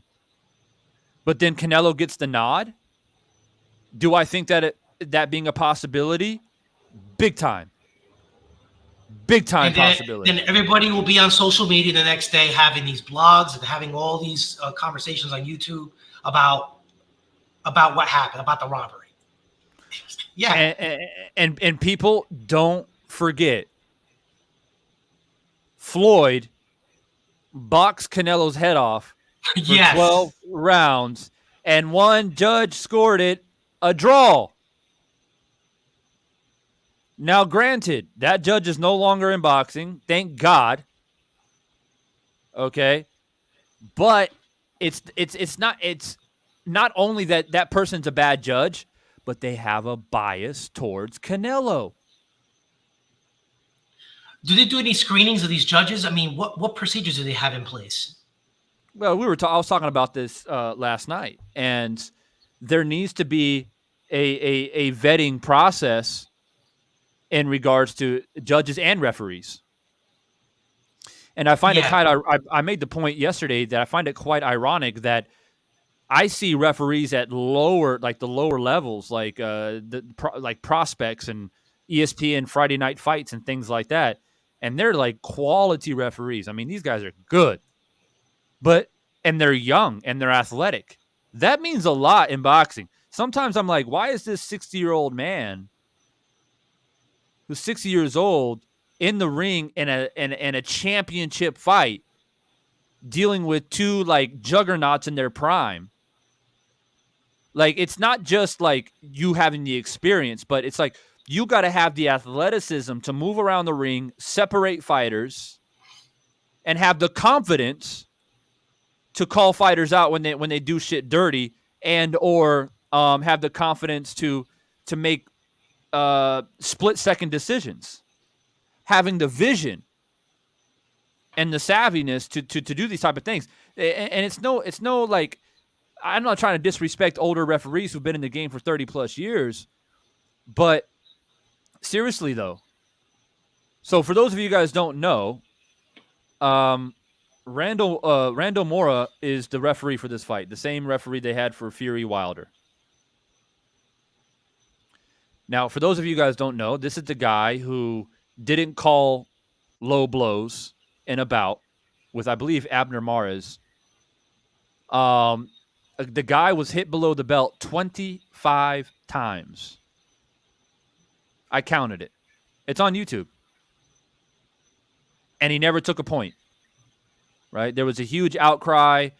There was some controversy, but no real punishment was administered.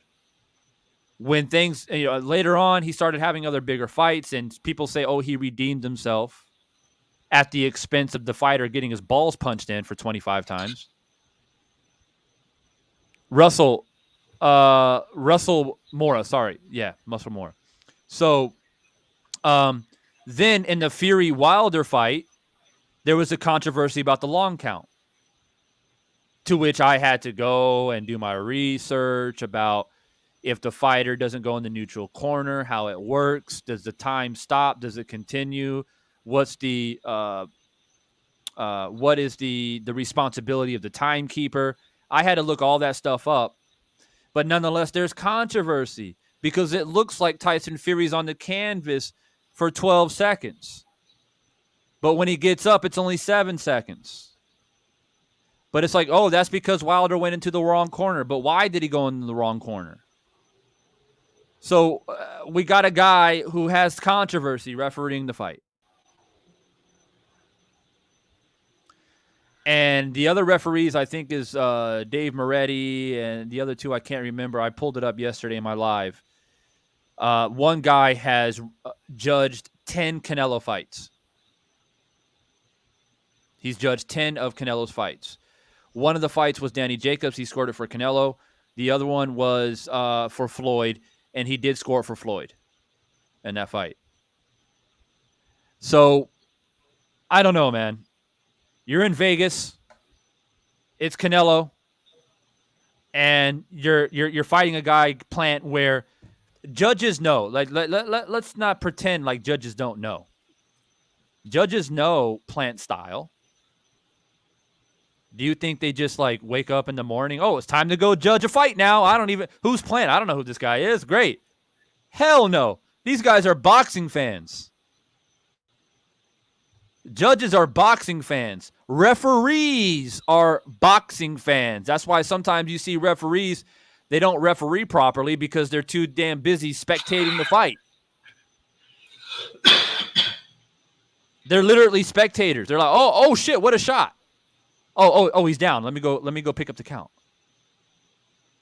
Right? That's a problem. When the And judges that are happens. fans, that's a problem. That's a problem. That happens. I mean, do they ask the judges, are you a Canelo fan? Are you a Plant fan? Oh, of course they don't. But like, but what I'm trying to say is if anybody's out there thinking that these people just are sitting, in Long Beach, California, drinking martinis, never paying attention, and then when they get called up to judge a fight, they just show up. They don't know who Canelo is. They don't know who Plant is. Of course they know. And what they know is Canelo's Canelo. They know that they got to be looking for these big, hard shots that he does. And they're looking at Plant like, oh, he's the boxer. And the only way that Plant is going to convince me that he wins a round is that he's got to box perfectly and not get hurt. I mean, that's how judges are probably entering this fight. And there's a thing called like, natural human bias. We all have it. It's normal.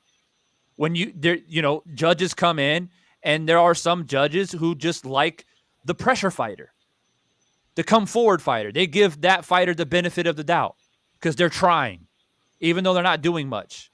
Even though in the rule book it is described as effective aggression, effective, counter punching, whatever. It has to be effective. That's the key word there. But judges come in with the bias, and there are some, not very many, but there are some judges who like the boxing style as well. They like the ring generalship. They like to see boxers move and not get hit. But those judges are very few in comparison to those who like the blood sport of boxing, the excitement of boxing. And boxing, it's always been like that. This is not something that just happened recently. That judges have been like this throughout history. And the only reason why a guy like Willie Pep, for example, was able to be, renowned as one of the best fighters of all time is because he was just so damn good that the judges had no other way but to score him the fight because the other guy couldn't hit him at all. Otherwise, Willie Pep probably would have lost a lot of fights by decision if he would have just got hit a little bit more. But he was just so damn savvy and smooth that he made the fighters just look terrible, right?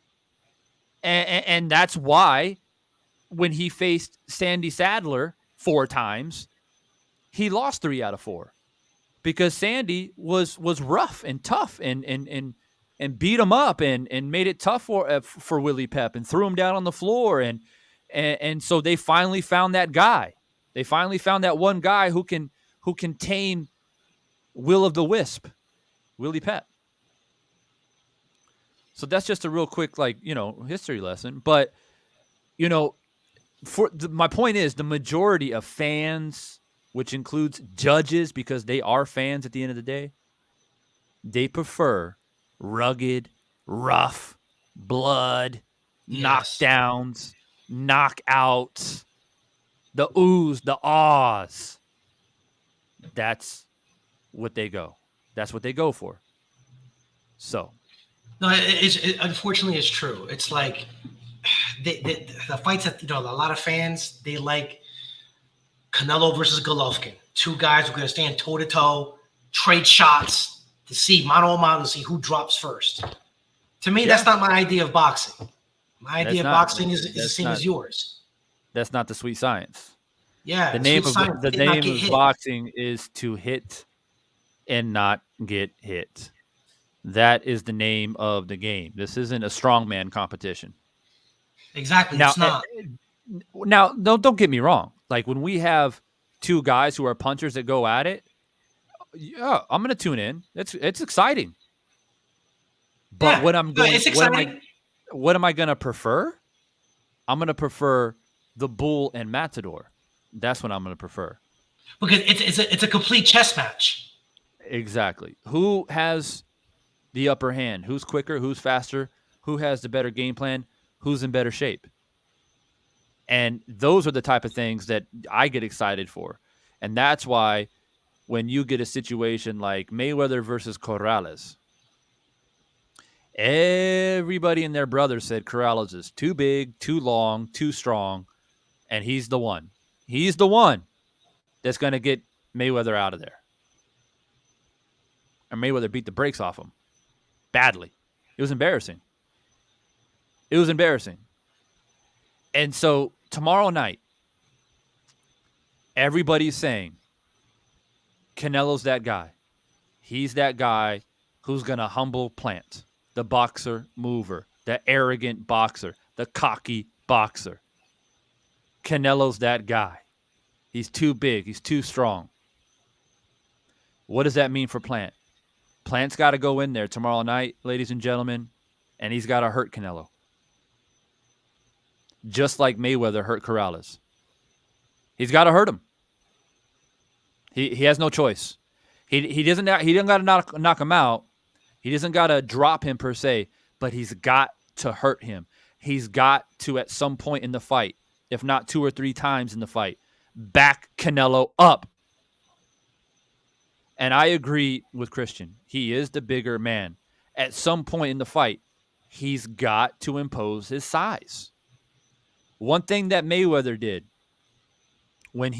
even when he was a smaller fighter, but what he would do to shift the momentum of the fight is he'd get into that Philly shell or sometimes even that high guard and just walk forward. Just walk forward. And Canelo's got to make a choice. Canelo doesn't like pivot around and throw a shot. No, he doesn't. He either goes backwards or he punches you. So Caleb Plant needs to just come forward with that high roll and just walk to him, small steps and time. Canelo throws a jab, pull counter, boom, and walk forward again. Jab to the body, jab to the head. Keep walking forward and just stay tight. Canelo's going to throw a combination, deflect, deflect, deflect, deflect. Tie him up. Referee breaks it up. Right hand down the pipe. And just keep scraping him and scraping him and scraping him. Canelo seems to get off a little bit. Tie him up. And that's one thing that Brian and I did in our simulation is that when Canelo does push forward, one thing that I was trying to simulate is in that Philly shell defense, it's easier to clinch because your arm is tucked into your body. So when Canelo starts digging in, all you got to do, uppercut, clinch. Uppercut, clinch. Clinch is broken. Jab, jab, jab. Right hand, pull out. That's it. It's in and out movement, and it's controlling the bull. Canelo is the bull. He wants to bully Caleb Plant. Now, final note here, because I do got to run out, is to my point, Canelo is the bull in this fight. And yes, Plant is the matador, right? He's got to move. He's got to show the cape. He's got to move the cape. He's got to slip around, pivot, counter, right? And the bull at some point is going to get aggravated. The bull at some point is going to get angry. The bull at some point is going to start getting a little bit desperate, right? Plant needs to take advantage of that. And I will say this. I have a feeling, and this is just my feeling, Plant has officially got under Canelo's skin. He is in Canelo's head. And I think we're going to see a different Canelo. Normally we see a Canelo the past 4 or 5 fights. He comes out early. He's relaxed. He's gauging. He's waiting, deflecting, throwing body shots here and there. Even against Billy Joe, he did that early. In this fight, I think that he's so wound up that I think he wants to hurt Plant. I think he wants to end it early. I think that he doesn't respect Plant's power. I think he respects Plant's boxing ability, but he doesn't respect Plant's power. And because he doesn't respect Plant's power, he's not going to give Plant the opportunity to try and box. And I think early, he's going to jump on Plant. He's going to try to hurt Plant early, which is uncharacteristic based off of his last 4 or 5 fights. So you might be thinking, well, what do you mean, Divine? Well, this is what I mean by that. Either that is going to benefit Canelo early and he does shock everybody and hurt Plant, stop Plant, knock out Plant. Or Plant weathers the storm. Plant is defensively sound. Plant is elusive. Plant lands pot shots, counter shots. Canelo will then, just like Sean Porter against Spence, will have to go on the back foot. When Porter fought Spence, Porter tried to bum rush Spence. Spence was what? Too fast. Spence was what? Too quick. So what happened to Porter? He said, oh, shit. I keep getting hit with counter shots. I got to box now. I got to go on the back foot now. Porter was able to pull it off and make it a close fight. Can Canelo fight on the back foot? He can't. At some point, when Plant weathers the storm early, Canelo's going to have to sit back on the back foot and try to change it up, and then he's going to try to counter Plant. But who's better? Plant coming forward, Canelo going backwards? That's the question. I think Plant coming forward. Well, no, because Canelo off the back foot, he's not very good off the back foot, and that showed up in his first fight against Golovkin. But if Canelo comes out the gate, like you said, and if he doesn't hurt Plant, that's going to come back to bite him because he's going to exert a lot of energy. Because remember, Canelo's work output has diminished as the more he's gone up in weight.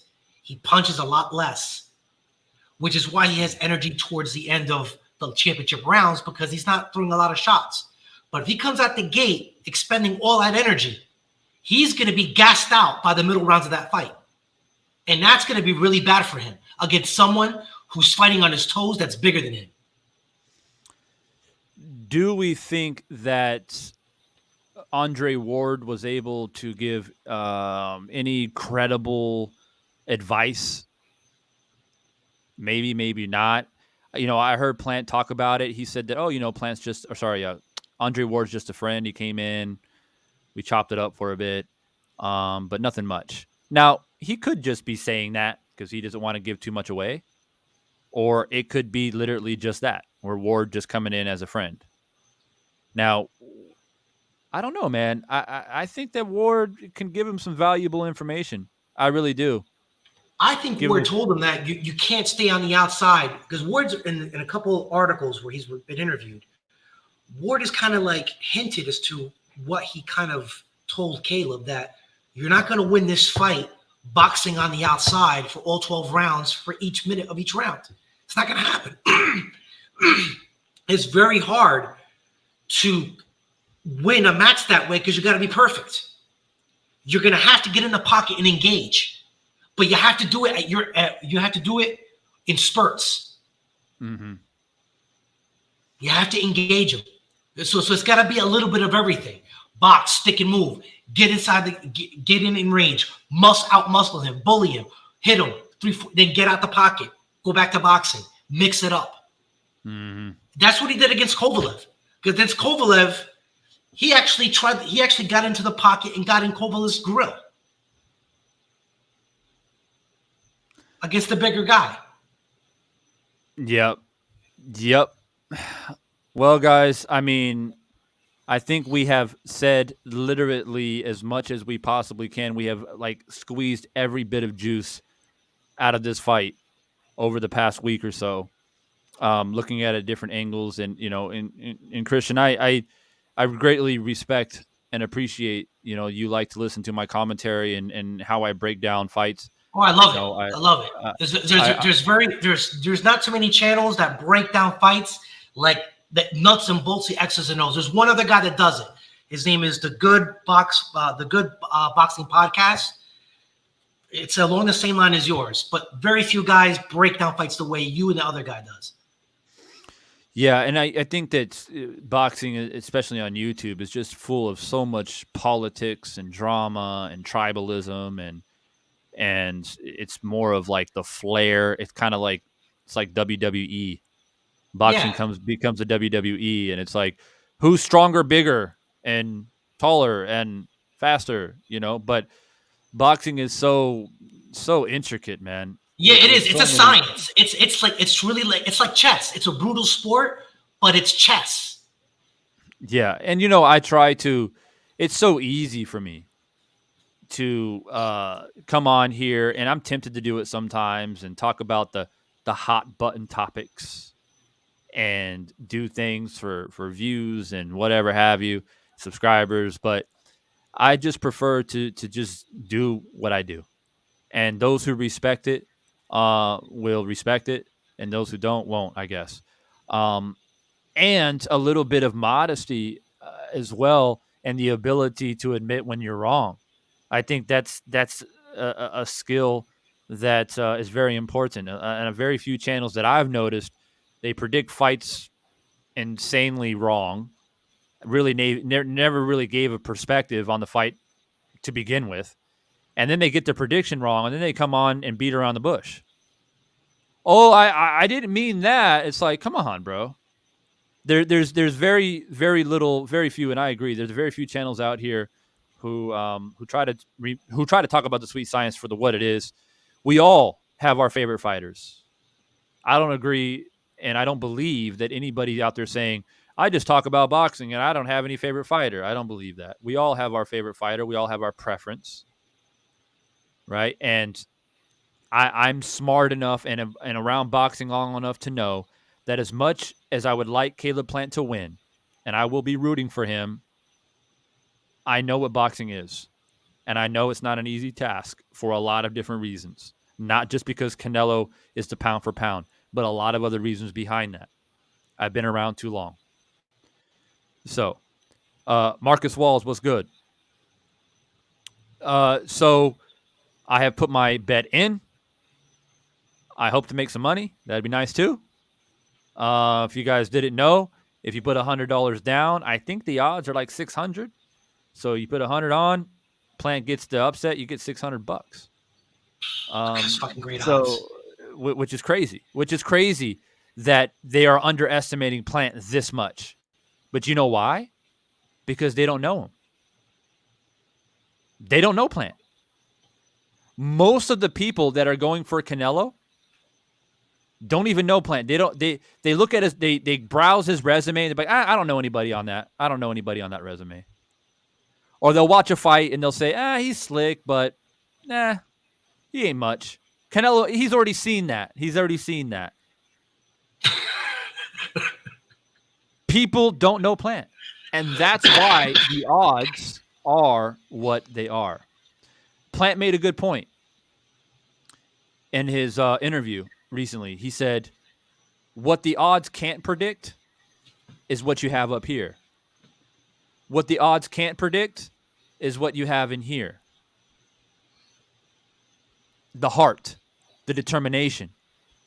The odds can't predict that. Do you think the odds makers took into consideration that Buster Douglas lost his mother before he fought Mike Tyson? And guess what? People who bet on Buster Douglas, they made a shitload of money. So that's one thing the bookies and the odds makers cannot put into their betting. They look at it from a very outside lens, like looking in, pound for pound, big, strong, experience. We got to go with this guy. Plant, this guy, I don't know. He hasn't really fought anybody. He's going to lose.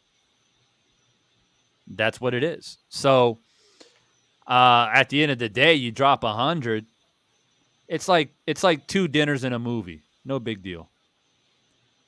It's 2 dinners in a movie, guys, and you might come out $600 richer. Then you can take your wife out for 3 dinners instead. You know what I mean? So look at it. That's how I look at it. That's how I look at it. So if I lose $100, and I've bet more than $100, by the way. No, it But if makes I were sense to to bet, put your money on Plant. It makes sense with those odds. You'd be yeah, stupid not to put I your money mean, on Plant. even if I was a Canelo fan, I'd probably still like, Yeah, why, why not? I mean, shit. It's like I said, man, it's $100. Like, you know, nowadays I spend $100 like I sneeze. So what really does it matter? I mean, anyway, it's up to you guys. I mean, $100 means more to some people, I guess, to be fair. But my bets are in. My prediction is in. I've broken down the fight on the mic. I've broken down the fight on the cam. And tomorrow is the night. we're gonna find out. I will be here live giving my commentary. So if you guys I know some people are at work and they like to tune into Divine Sense because they can't watch it, so they listen to me through the headphones at work. Other people will be watching the fight, but they don't like the commentary. They prefer a more biased commentating and or a guy they feel familiar with, which is, you know, a guy that you guys have become familiar with here on YouTube, which is me. Either way, I will be here giving my abstract and entertaining commentary throughout the fight, judging the fight, and having my own scorecard as Oh, well. I was about to ask you that. Are you going to be scoring as the fight goes? Oh, for sure. I have to. And that's another big reason why people tune in, because I can watch it as a fight fan. That's easy, right? But I'm going to have my little notepad here and my pen. I'll be judging the fight as we go. And so then you guys can compare and contrast to the unofficial scorecards that they'll be presenting during the fight. And I there's a guarantee. I pretty much guarantee that I'm going to see the fight a little bit differently than what people ringside. Not sometimes it's close, sometimes it's very similar, but a lot of times when you get a fight like this, it can be lopsided. And it's not me biased towards Plant. If you guys listen to my commentary as the fight goes on, I'm gonna tell you exactly why I feel like Plant wins or loses a round. And if you guys go back and watch my commentating on the Wilder Fury fight, when Fury won a round, he won the round. I mean, it is what it is.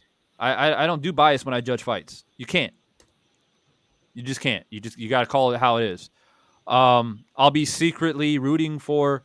It's not a secret because I just told everyone, but I'm secretly rooting for Caleb Plant. But I will be judging it as non-biased as I humanly possibly can. And then after the fight, I'll be here for post-fight, which that's when it's really going to explode.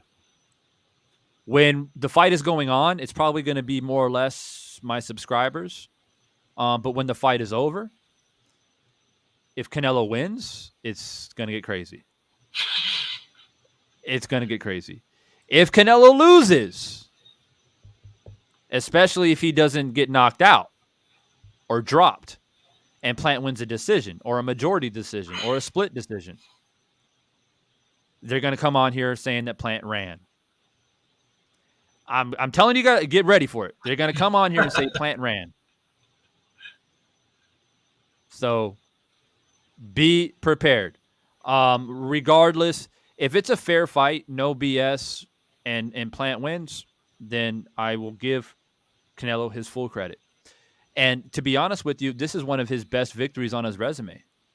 If he beats Plant fair and square, it's one of his best wins because he's beating a true 168er, and he is taking a belt from Plant, no vacant titles, and he's now the undisputed at 168.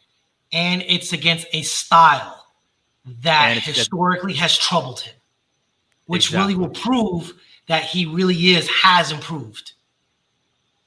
So I will be, for all the Canelo fans peeking through the blinds and bushes that are disliking the video, I promise you I will give Canelo his full credit. But I ask the same of you, and I doubt that I'll get it. If Plant outboxes Canelo, to come on here and give Plant his credit and say congratulations to the new and still undisputed super middleweight champion of the world. We will see. I know Arturo will be here. He's one of the few Canelo fans that will give Plantis credit. But most of them probably won't do it. So look, man, Christian, man, I appreciate you jumping by. It's always good to have Yeah, somebody man. It else was great on. talking to you, bro. I love your channel. I appreciate that, bro. And where are you at stateside? Miami, Florida. Oh, okay. Shit. Nice weather, winter Yeah, time. nice weather. Yeah, man. Yeah, nice, Yeah. nice. What's the vibe out there like that when you talk to people about this fight? Where are people Man, leaning? it's some mostly Canelo, but there's a few people who really know boxing, like who likes the X's and O's, and they're saying Plant. That's basically the vibe down here. It depends on what kind of fan we're talking. If it's just a typical casual, yeah, it's Canelo. If it's a hardcore fan who knows boxing, they're saying no. This is a real tough fight for Canelo. Caleb could beat him. Yeah. It's a little bit different for me out here because most of the people that I meet out here are mostly from the UK. Most of them think Canelo's going to win. Yeah, really it's funny. I was on a live stream with some guys from the UK, and UK guys, they think that Alvarez is like this unstoppable, like the greatest boxer in the world.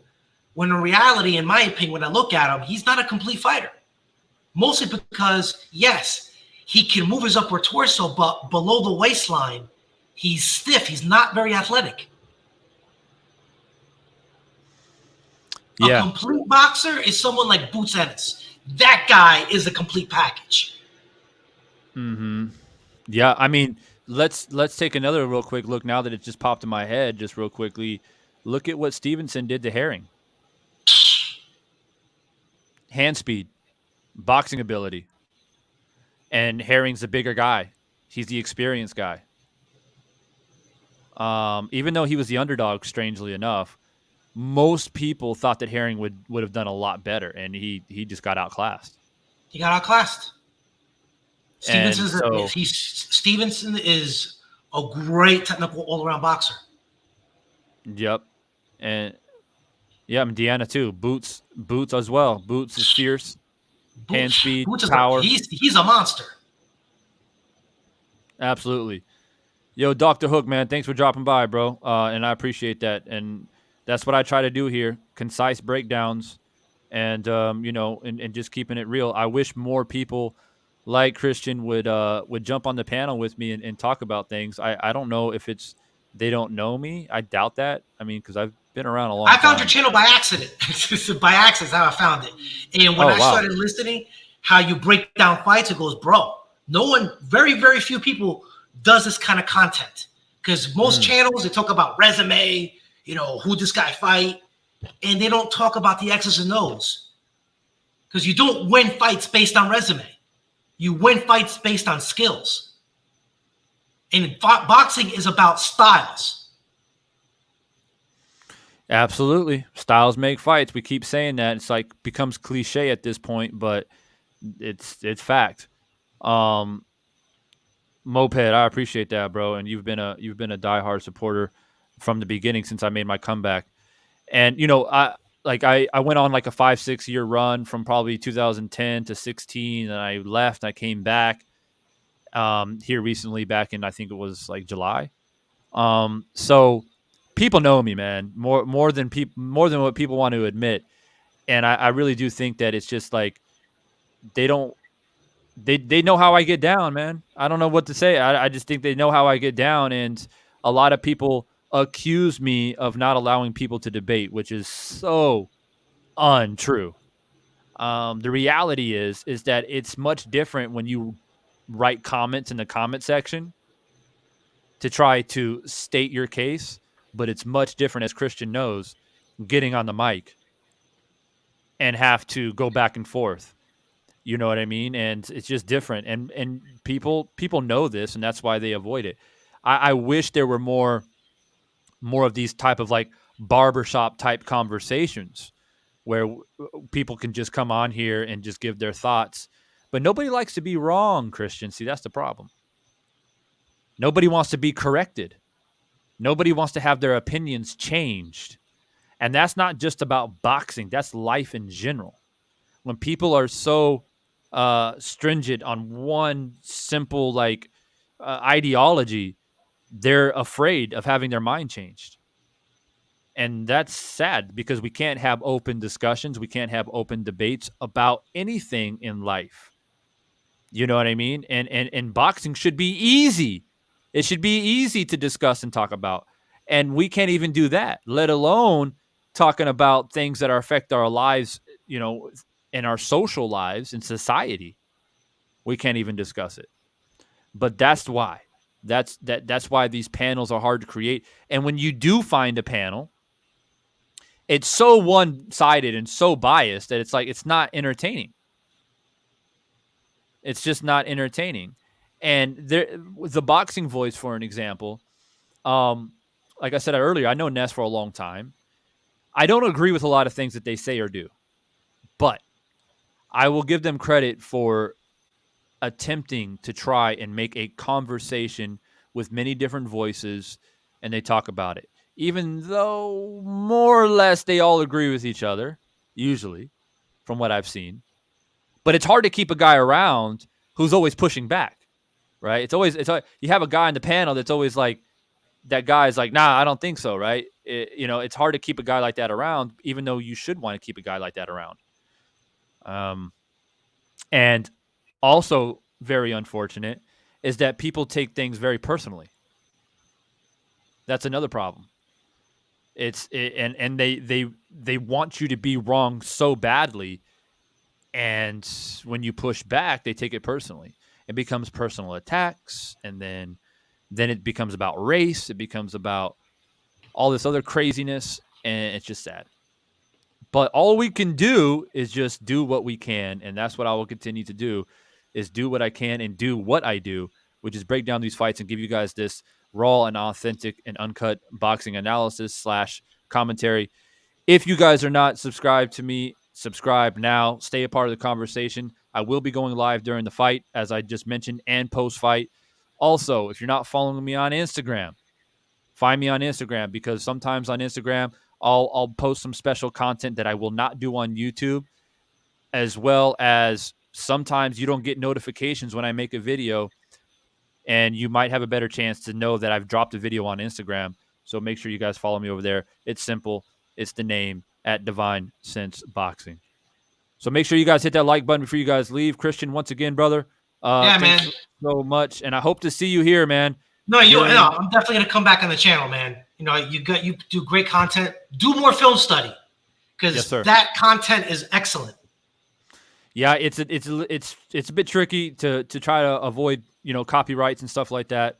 I wish there was a way around it, but I'm talking Well, I mean, to because people behind the scenes. it's really good. It really teaches the audience about the intricacies of boxing. Because when you go into like the foot placement, the different defenses, how to parry, how to roll, that's all stuff that it's informative. Yes, and it's hard to picture it unless you see it. Yes. And I agree. My man 95-inch Eddie says, plant round one Superman punch. Damn. All right, you put money on that. So yeah, look, I